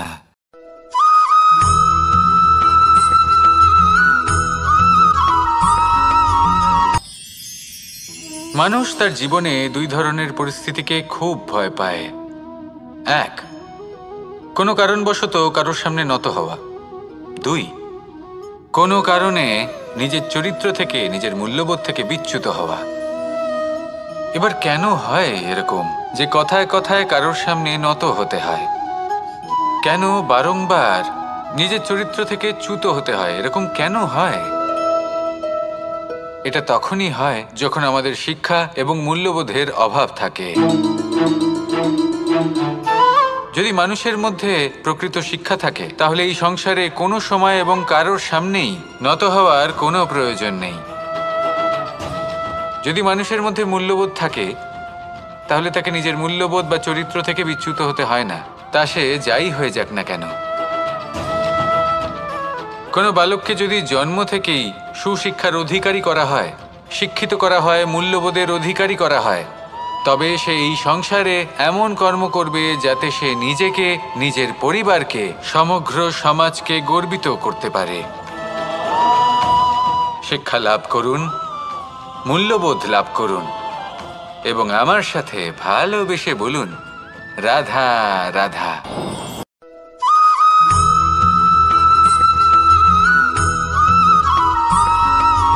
কথায় আছে, প্রত্যেক পুত্র তার পিতার প্রতিচ্ছবি হয়, আর সমস্ত প্রতিচ্ছবি চায় যেন সে তার অস্তিত্ব প্রাপ্ত করতে পারে।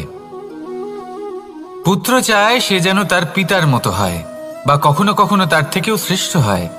সেটা কোনো অনুচিত ব্যাপার নয়। অনুচিত তখন হয় যখন পুত্র নিজের পিতার মতো হবার স্বপ্ন পূরণ করতে গিয়ে বা তার থেকেও শ্রেষ্ঠ হওয়ার স্বপ্ন পূরণে অনুচিত পথের আশ্রয় নেয়। কারণ তারপরে সে তার পিতার গুণগুলি আত্মসাৎ করতে চায় না। সে শুধুই এটা চায় যে সংসারের চোখে যেন আমি শ্রেষ্ঠ প্রমাণিত হই। এটা অনুচিত। সংসারে এমন অনেক মানুষ আছেন যারা এই কারণে শ্রেষ্ঠ হওয়ার চেষ্টা করেন যাতে তার পরিবারের, তার পিতার সম্মান বৃদ্ধি পায়। এমনও মানুষ থাকেন, আর এটাই হলো পার্থক্য উদ্দেশ্যের। মনে রাখবেন, যদি আপনার উদ্দেশ্য শুভ হয় তাহলে পথও শুভ হবে, যদি আপনার উদ্দেশ্য অশুভ হয় তাহলে পথও অশুভ হবে। তাহলে নিজের পিতার মতো হবার চেষ্টা অবশ্যই করুন, তার থেকেও শ্রেষ্ঠ হওয়ার চেষ্টা অবশ্যই করুন, কিন্তু মনে রাখবেন আপনার সংকল্প আর আপনার উদ্দেশ্য এই দুই শুভ হওয়া উচিত। তাহলে আসুন আর আমার সাথে ভালোবেসে বলুন, রাধা রাধা।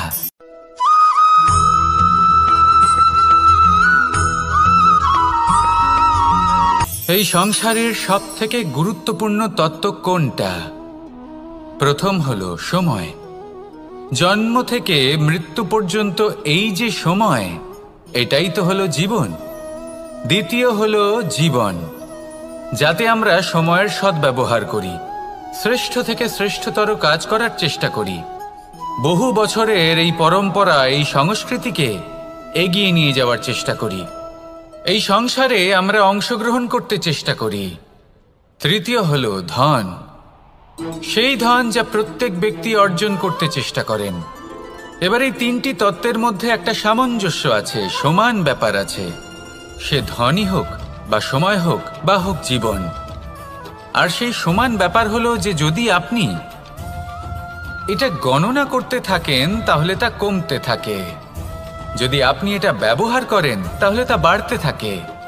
একে সংগঠিত করে রাখতে চেষ্টা করলে এ হাত থেকে ফসকে যায়, কিন্তু যদি আপনি একে সামলে রাখতে শিখে যান তাহলে এমন কাজ করবেন যাতে সংসারের সাথে সাথে পরবর্তী প্রজন্ম লাভবান হবে। যদি কিছু শিখতে চান তাহলে সামলাতে শিখুন, গণনা করা বা সংগঠিত করা নয়। আসুন আর আমার সাথে ভালোবেসে বলুন, রাধা রাধা।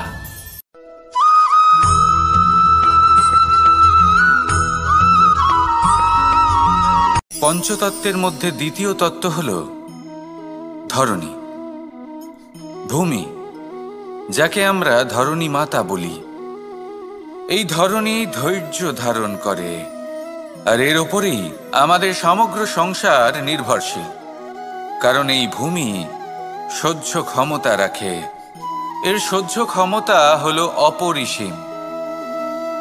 সন্তান যতই আঘাত প্রদান করুক না কেন, প্রেম পূর্বক সহ্য করে, আর তার বদলে অমূল্য রত্ন প্রদান করে। সন্তান যদি হাল চালায় তাহলে তার বদলে তাকে অন্ন প্রদান করে। এটাই হলো ধরণী। এবার এর থেকে আমরা কি শিক্ষা পেতে পারি? এটাই যে কারোর জন্য কিছু করা বা কাউকে কিছু দেওয়া মনে কোনো কামনা ছাড়াই।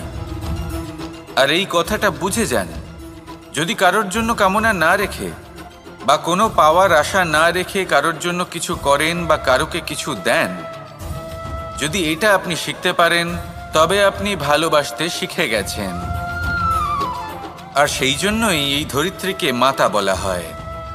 কারণ মাতা শুধু উনি নন যিনি গর্ভে সন্তানকে ধারণ করেন, মাতা তো উনিও, যিনি জীবন বাঁচতে শেখান, যিনি জীবন বাঁচার উদাহরণ প্রদান করেন। তাহলে ধরনীর থেকে এই নিঃস্বার্থ ভাব শিখুন, নিঃস্বার্থ ভালোবাসা শিখুন, আর এই ভালোবাসার সাথেই বলুন রাধা রাধা।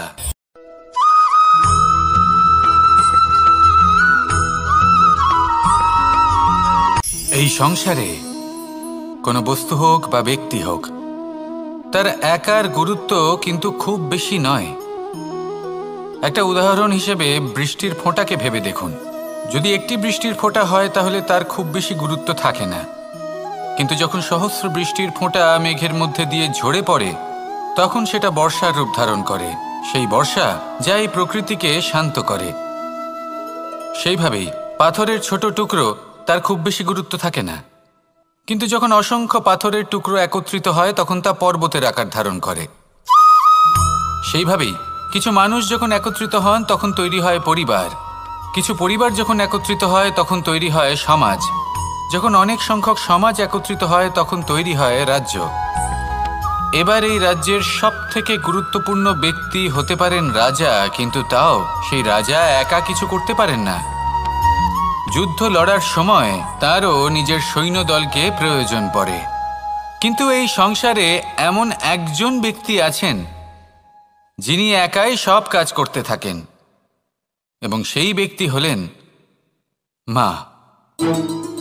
আমাদের জীবনে একজন পিতার ভূমিকা কিন্তু নিঃসন্দেহে অমূল্য, কিন্তু আমাদের সকলের জীবনে যে ভূমিকা একজন মায়ের তা অন্য কারোর থাকে না।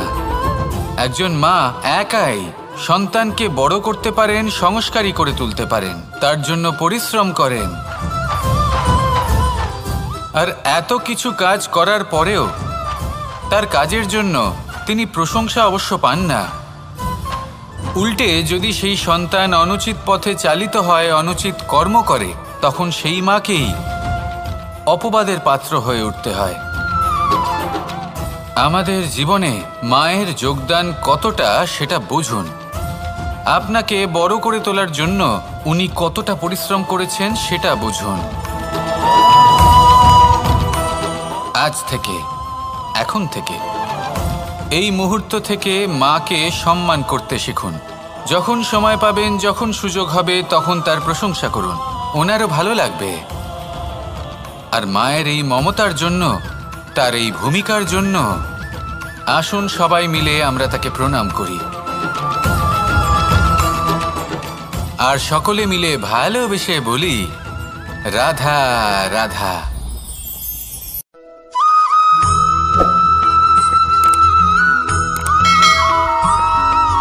মানুষের একটি সমস্যা আছে যে মানুষ সাফল্যকে মাপতে থাকেন, লক্ষ্যপ্রাপ্তিকে মাপতে থাকেন এবং তার তুলনা করতে থাকেন যে ও এত কিছু পেল আর আমি পেলাম না, ওর কাছে এত কিছু আছে কিন্তু আমার কাছে নেই। এই তুলনা করার জন্য ওনারা দুঃখী হয়ে পড়েন, নিরাশ হয়ে পড়েন। তাই আমি একটা প্রশ্ন করছি যে এটা কি উচিত? এই সংসারে আপনি কি নিয়ে তুলনা করবেন, যেখানে সূর্যদেব চন্দ্রমা দুজনেই আছেন, দুজনেই হলেন বিশেষ, দুজনেই নিজ নিজ সময়ে উদিত হন। এদের মধ্যে একজন না থাকলে তাহলে আমাদের জীবন কঠিন হয়ে পড়বে। ঠিক সেইভাবেই আপনি যদি একটা বড় রেখা অঙ্কন করেন তাহলে অন্য রেখাটি ছোট হয়ে পড়ে না, সে তেমনই থাকে যেমনটা সে ছিল। আপনার অস্তিত্ব কখনো ছোট বা বড় হতে পারে না। শুধু তুলনা করার জন্য আপনার এটা মনে হতে পারে।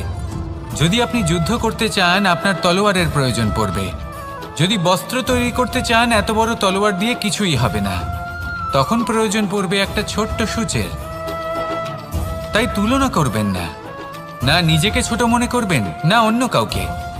সবার সাথে সহযোগিতা করুন, আর যদি তুলনা করতেই হয় নিজের সাথে করুন, যে কাল আমি কেমন ব্যক্তি ছিলাম, আজ কি তার থেকে শ্রেষ্ঠ হয়ে উঠতে পেরেছি। ভেবে দেখুন ভবিষ্যতে গিয়ে আপনি কতটা শ্রেষ্ঠ ব্যক্তি হতে পারেন।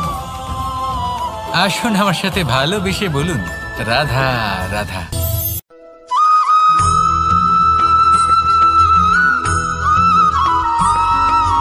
জীবনে অগ্রসর হওয়ার জন্য আমাদের কাকে প্রয়োজন হয়? মাতা পিতা, বন্ধু, প্রেম, সাহায্য, অর্থ, পরিশ্রম, আশা।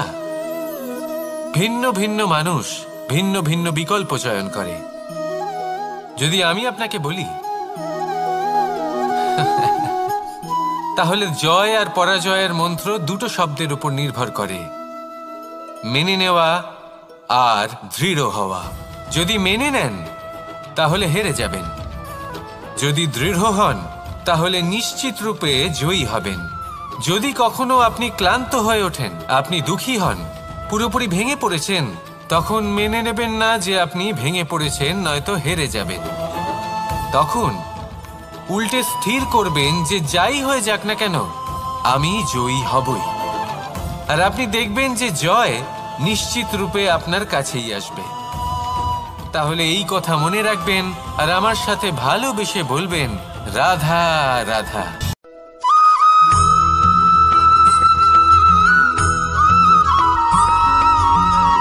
মানুষ ভাবেন যে ধন অর্জন করা হলো অত্যন্ত গুরুত্বপূর্ণ। তিনি আজীবন ধন অর্জন করতে থাকেন, ধন অর্জন করার চেষ্টা করতে থাকেন। সে যাই হয়ে যাক না কেন পরিশ্রম করতে থাকেন। স্বাস্থ্যের দিকে নজর দেন না, না উচিত সময় খাবার খান, না উচিত সময় ঘুমোতে যান, না পর্যাপ্ত সময় পর্যন্ত ঘুমন, কিছুই না। ধন অর্জন করতেই থাকেন।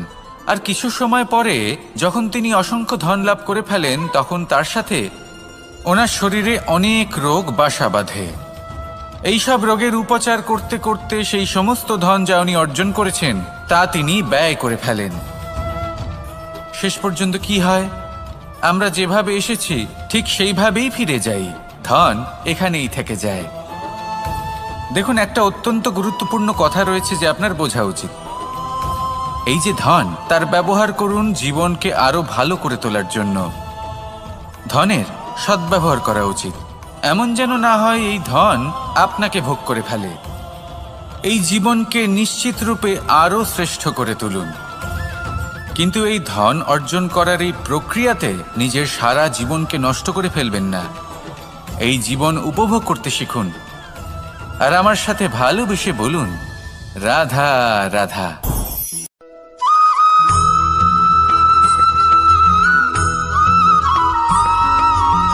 পঞ্চতত্ত্বের মধ্যে দ্বিতীয় তত্ত্ব হল ধরণী, ভূমি, যাকে আমরা ধরণী মাতা বলি। এই ধরণী ধৈর্য ধারণ করে আর এর ওপরেই আমাদের সমগ্র সংসার নির্ভরশীল। কারণ এই ভূমি সহ্য ক্ষমতা রাখে, এর সহ্য ক্ষমতা হল অপরিসীম। সন্তান যতই আঘাত প্রদান করুক না কেন প্রেম পূর্বক সহ্য করে আর তার বদলে অমূল্য রত্ন প্রদান করে। সন্তান যদি হাল চালায় তাহলে তার বদলে তাকে অন্ন প্রদান করে। এটাই হলো ধরণী। এবার এর থেকে আমরা কি শিক্ষা পেতে পারি? এটাই যে কারোর জন্য কিছু করা বা কাউকে কিছু দেওয়া মনে কোনো কামনা ছাড়াই। আর এই কথাটা বুঝে যান, যদি কারোর জন্য কামনা না রেখে বা কোনো পাওয়ার আশা না রেখে কারোর জন্য কিছু করেন বা কারোকে কিছু দেন, যদি এটা আপনি শিখতে পারেন তবে আপনি ভালোবাসতে শিখে গেছেন। আর সেই জন্যই এই ধরিত্রীকে মাতা বলা হয়। কারণ মাতা শুধু উনি নন যিনি গর্ভে সন্তানকে ধারণ করেন, মাতা তো উনিও যিনি জীবন বাঁচতে শেখান, যিনি জীবন বাঁচার উদাহরণ প্রদান করেন। তাহলে ধরণীর থেকে এই নিঃস্বার্থ ভাব শিখুন, নিঃস্বার্থ ভালোবাসা শিখুন আর এই ভালোবাসার সাথেই বলুন, রাধা রাধা।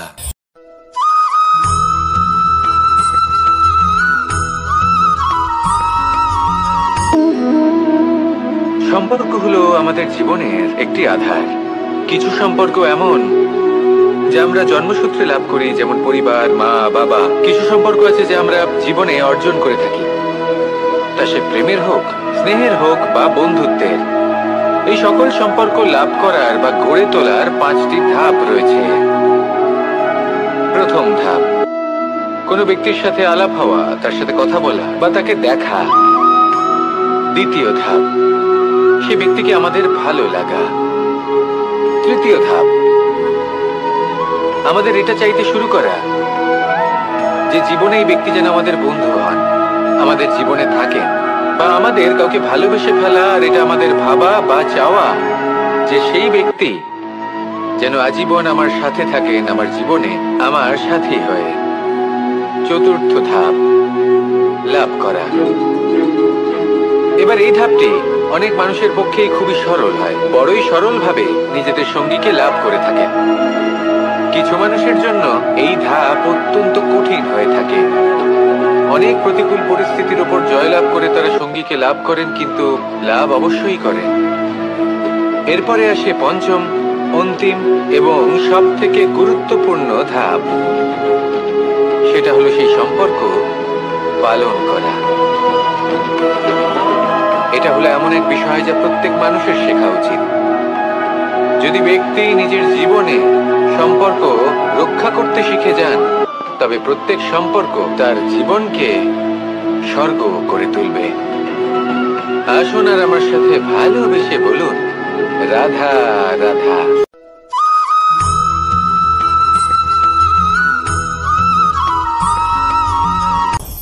আপনি কখনো পর্বতের শিখরে উঠেছেন? আপনি দেখতে পাবেন পর্বতের পদতলে প্রচুর সুন্দর ফুল রয়েছে, সবুজ বনানী রয়েছে। যত আপনি ওপরে উঠতে থাকবেন তত ফুল কমতে থাকবে, সবুজ বনানী কমতে থাকবে। আরও কিছুটা ওপরে উঠলে কাঁটা জাতীয় গাছ দেখতে পাবেন, শুকনো গাছ দেখতে পাবেন। আরও যদি ওপরে ওঠেন তাহলে পাষাণ দেখতে পাবেন। আরও ওপরে উঠলে হিমখণ্ড দেখতে পাবেন। এই যে পর্বত, তা মনুষ্য জীবনের সবথেকে উত্তম উদাহরণ।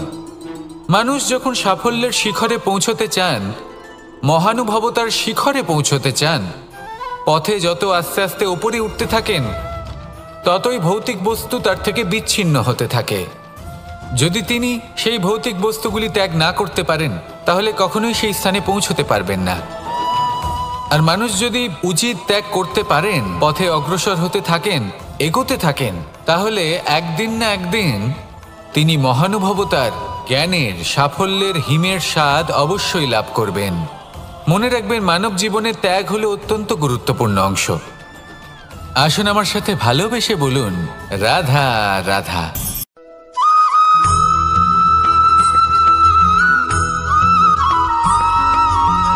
মানুষের মানসিকতা এমন হয় যে সে যতটা করে আশা করে যে তার থেকে অনেক বেশি তার বদলে সে পাবে। দেখুন, সবকিছুই আপনার ভাবনা চিন্তার উপর নির্ভর করছে। আপনি যদি ফলের বিষয়ে ভেবে কর্ম করতে থাকেন, তাহলে সেটা অনুচিত। জীবনের আসল আনন্দ হলো নিজের কর্ম করতে থাকা, ফলের চিন্তা করা উচিত নয়। যদি আপনি এরকম ভাবেন যে আমি এতটা করছি, আমার এতটা পাওয়া উচিত, সেই ভাবনা অনুচিত। যদি আপনি সেবার মানসিকতা নিয়ে কর্ম করতে থাকেন, কর্মচক্রে প্রবাহিত হন, যদি আপনি এমন ভাবনা রাখেন যে আমি এতটা পাচ্ছি, তাই এর থেকে অনেক বেশি আমি কর্ম করব, তাহলে নিশ্চিতরূপে আপনি যতটা করছেন তার থেকে অনেক বেশি আপনি পাবেন। আপনার আশার থেকে অনেক বেশি আপনি পাবেন। শুধু জীবনে অনেক বেশি কাজ করতে থাকুন, ফলের চিন্তা করবেন না। আর মনে রাখবেন, এই ভাবনাই সব থেকে বড় বীজ। কর্মের উপর বিশ্বাস রাখুন, জীবনে যা যা আপনি চান সবই সুখময় হবে। আসুন আর আমার সাথে ভালোবেসে বলুন, রাধা রাধা।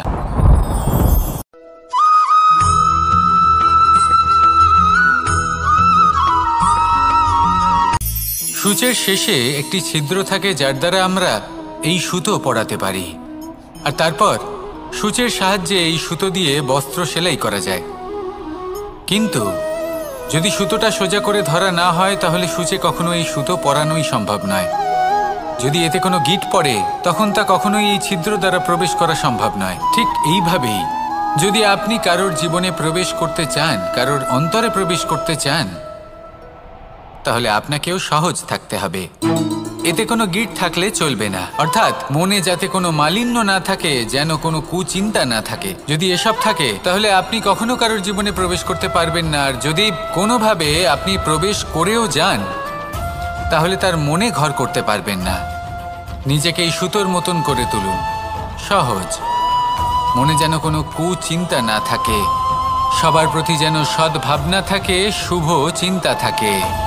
এমনটা করতে থাকুন। এমন একটা দিন আসবে যেদিন এই সমস্ত সংসারের ব্যক্তির মনে আপনি বাস করবেন, আর তখন এই মন প্রসন্ন হয়ে বলবে, রাধা রাধা।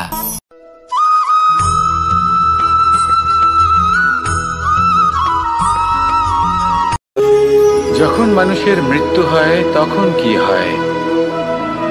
অনেক সংখ্যক মানুষ শোক পালন করতে চলে আসেন। যে ব্যক্তি মৃত্যু লাভ করেছেন তার অনেক বস্তু থাকে যেগুলো তার প্রিয়, যেগুলো তিনি ব্যবহার করেছেন। তার শয্যা, তার বস্ত্র, তার আভূষণ সবকিছু তার থেকে বিচ্ছিন্ন করা হয় এবং খালি হাতে তাকে শ্মশানের উদ্দেশ্যে রওনা করা হয়। আমি আপনাকে এই প্রশ্ন করতে চাই, আপনি এই সংসারে কি অর্জন করেছেন? ধন সম্পত্তি, বস্ত্র, আভূষণ, এই সবকিছু যে আপনি অর্জন করেছেন, আপনার মৃত্যুর পরে তা আপনার থেকে দূর হয়ে যাবে। এর উত্তর হলো একটাই, আপনার কর্ম। শুধু সেটাই আছে যা একান্ত আপনার, আর শুধু সেটাই এই সংসার থেকে চলে যাওয়ার পরেও সংসারেই জীবিত থাকবে। যদি আপনি দুষ্কর্ম করেন তাহলে এই সংসার আপনাকে একটি অনুচিত উদাহরণ হিসেবে মনে রাখবে যে এই ব্যক্তি খুব পাপী ছিল, অনুচিত কর্ম করতেন। যে পথে তিনি চলেছেন সেই পথে কারোর চলা উচিত নয়। সেখানেই যদি আপনি সৎকর্ম করেন তাহলে সংসার চিরকাল এটাই বলবে যে খুব ভালো মানুষ ছিলেন, সবাইকে ভালোবাসতেন, সবাইকে সাহায্য করতেন, আমার খুব প্রিয় মানুষ ছিলেন। এটাই হলো শ্রেষ্ঠ কর্ম। সেই জন্য জীবনে শুধুমাত্র ধন সম্পত্তি, আভূষণ এই সব অর্জন করতে গিয়ে নিজের মনোনিবেশ করবেন না। শ্রেষ্ঠ কর্ম করুন। সংসার থেকে চলে যাওয়ার পরেও এই কর্মই এই সংসারে আপনাকে জীবিত রাখবে। আসুন আমার সাথে ভালোবেসে বলুন, রাধা রাধা।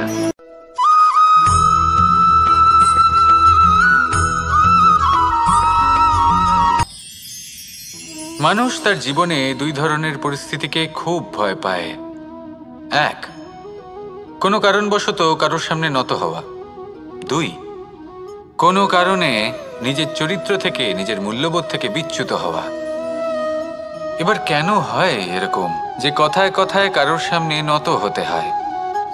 কেন বারংবার নিজের চরিত্র থেকে চ্যুত হতে হয়? এরকম কেন হয়? এটা তখনই হয় যখন আমাদের শিক্ষা এবং মূল্যবোধের অভাব থাকে। যদি মানুষের মধ্যে প্রকৃত শিক্ষা থাকে তাহলে এই সংসারে কোনো সময় এবং কারোর সামনেই নত হওয়ার কোনো প্রয়োজন নেই। যদি মানুষের মধ্যে মূল্যবোধ থাকে তাহলে তাকে নিজের মূল্যবোধ বা চরিত্র থেকে বিচ্যুত হতে হয় না, তা সে যাই হয়ে যাক না কেন। কোনো বালককে যদি জন্ম থেকেই সুশিক্ষার অধিকারী করা হয়, শিক্ষিত করা হয়, মূল্যবোধের অধিকারী করা হয়, তবে সে এই সংসারে এমন কর্ম করবে যাতে সে নিজেকে, নিজের পরিবারকে, সমগ্র সমাজকে গর্বিত করতে পারে। শিক্ষা লাভ করুন, মূল্যবোধ লাভ করুন এবং আমার সাথে ভালোবেসে বলুন, রাধা রাধা।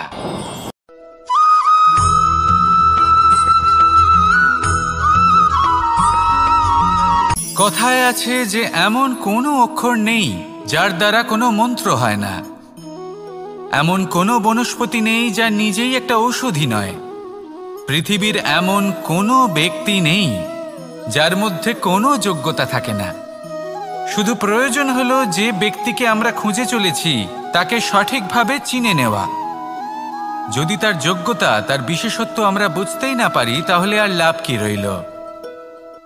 এই সংসারে এমন অনেক ব্যক্তি রয়েছেন যারা ছোট ছোট অসফলতার কারণে আপনাকে এটা বলে দেবে যে আপনি কোনো কাজের নন, আপনি হলেন মূর্খ, আপনি কিছুই করতে পারবেন না।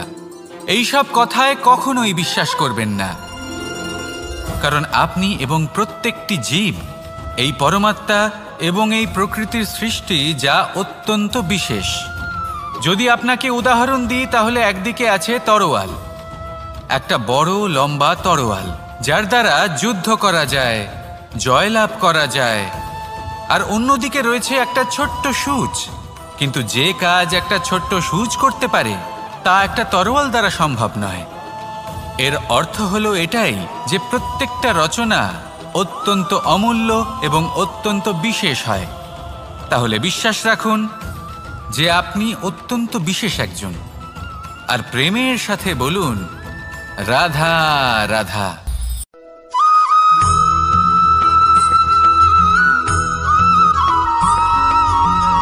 এই সংসারে কোনো বস্তু হোক বা ব্যক্তি হোক, তার একার গুরুত্ব কিন্তু খুব বেশি নয়।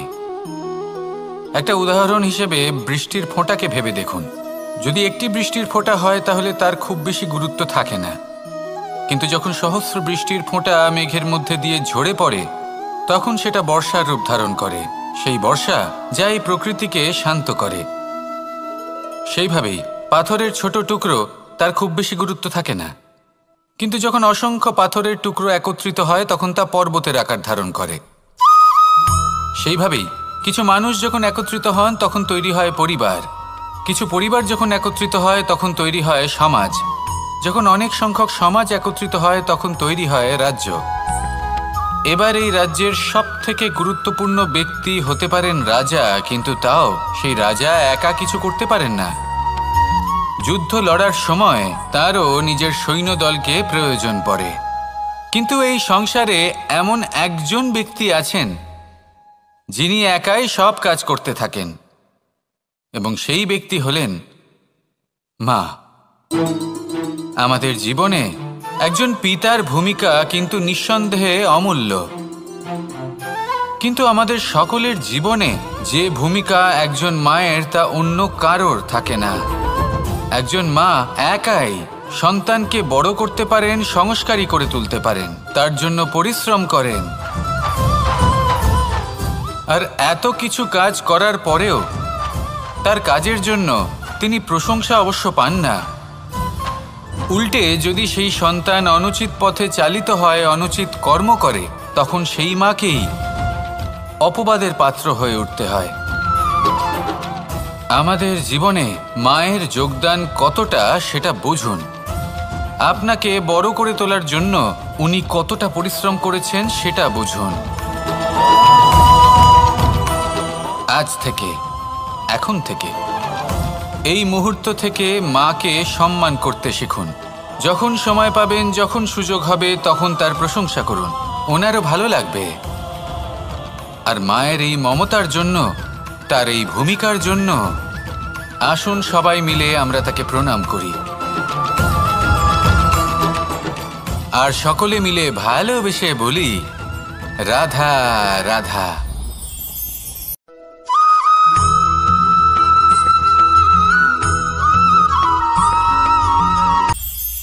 এটা হলো ধান গাছ। এর থেকে যে চাল উৎপন্ন হয় তা মানুষ গ্রহণ করেন। আর এটা কি?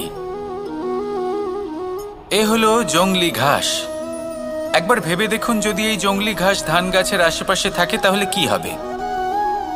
ধান উৎপন্ন হতে পারবে? তা উৎকৃষ্ট হতে পারবে? আমরা কি তা গ্রহণ করতে পারবো? কখনোই নয়। এই জংলি ঘাস ধানকে নষ্ট করে দেবে, কিন্তু নিজে জীবিত থাকবে। এটাই হলো আজকের শিক্ষা। এই সংসারে যদি আপনি নীতির পথে চলতে চান, উচিত কর্ম করতে চান, সংসারকে সেবা করতে চান, তাহলে জংলি ঘাসের মতো ব্যক্তিদের থেকে সবসময় দূরে থাকতে হবে। সেই ব্যক্তি যারা দুর্নীতি এবং মিথ্যা দ্বারা পরিপূর্ণ, যাদের ব্যবহার অশুভ, যাদের অনেক অশুভ গুণ রয়েছে, তারা সঠিক নয়। সেই সকল ব্যক্তি যাদের চরিত্র অত্যন্ত দুষ্ট হয়, তারা হয় শুভ চরিত্রের ব্যক্তিকে একদম নষ্ট করে দেয়, নয় নিজের মতো বানিয়ে তোলে।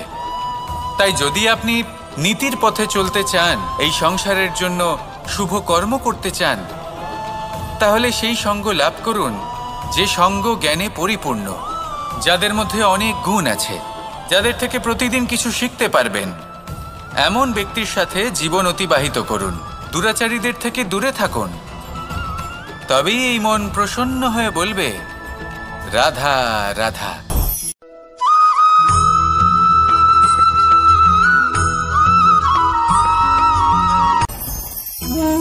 ভোজন।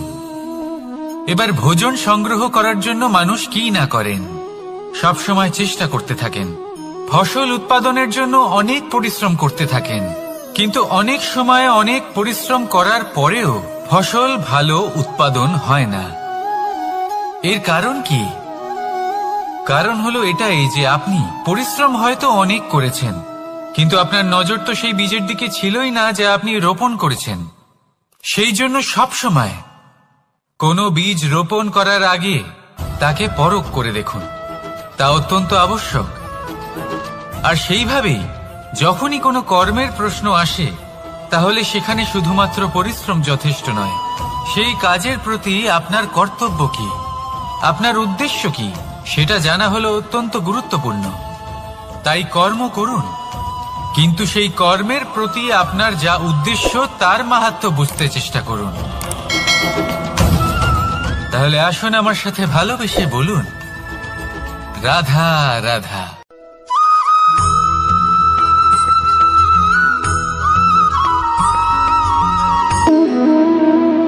সম্পর্ক হলো আমাদের জীবনের একটি আধার। কিছু সম্পর্ক এমন যা আমরা জন্মসূত্রে লাভ করি, যেমন পরিবার, মা, বাবা। কিছু সম্পর্ক আছে যা আমরা জীবনে অর্জন করে থাকি, তা সে প্রেমের হোক, স্নেহের হোক বা বন্ধুত্বের। এই সকল সম্পর্ক লাভ করার বা গড়ে তোলার 5টি ধাপ রয়েছে। প্রথম ধাপ, কোনো ব্যক্তির সাথে আলাপ হওয়া, তার সাথে কথা বলা বা তাকে দেখা। দ্বিতীয় ধাপ, সে ব্যক্তিকে আমাদের ভালো লাগা। তৃতীয় ধাপ, আমাদের এটা চাইতে শুরু করা যে জীবনে এই ব্যক্তি যেন আমাদের বন্ধু হন, আমাদের জীবনে থাকেন, বা আমাদের কাউকে ভালোবেসে ফেলা। আর এটা আমাদের ভাবা বা চাওয়া যে সেই ব্যক্তি যেন আজীবন আমার সাথে থাকেন, আমার জীবনে আমার সাথী হয়ে।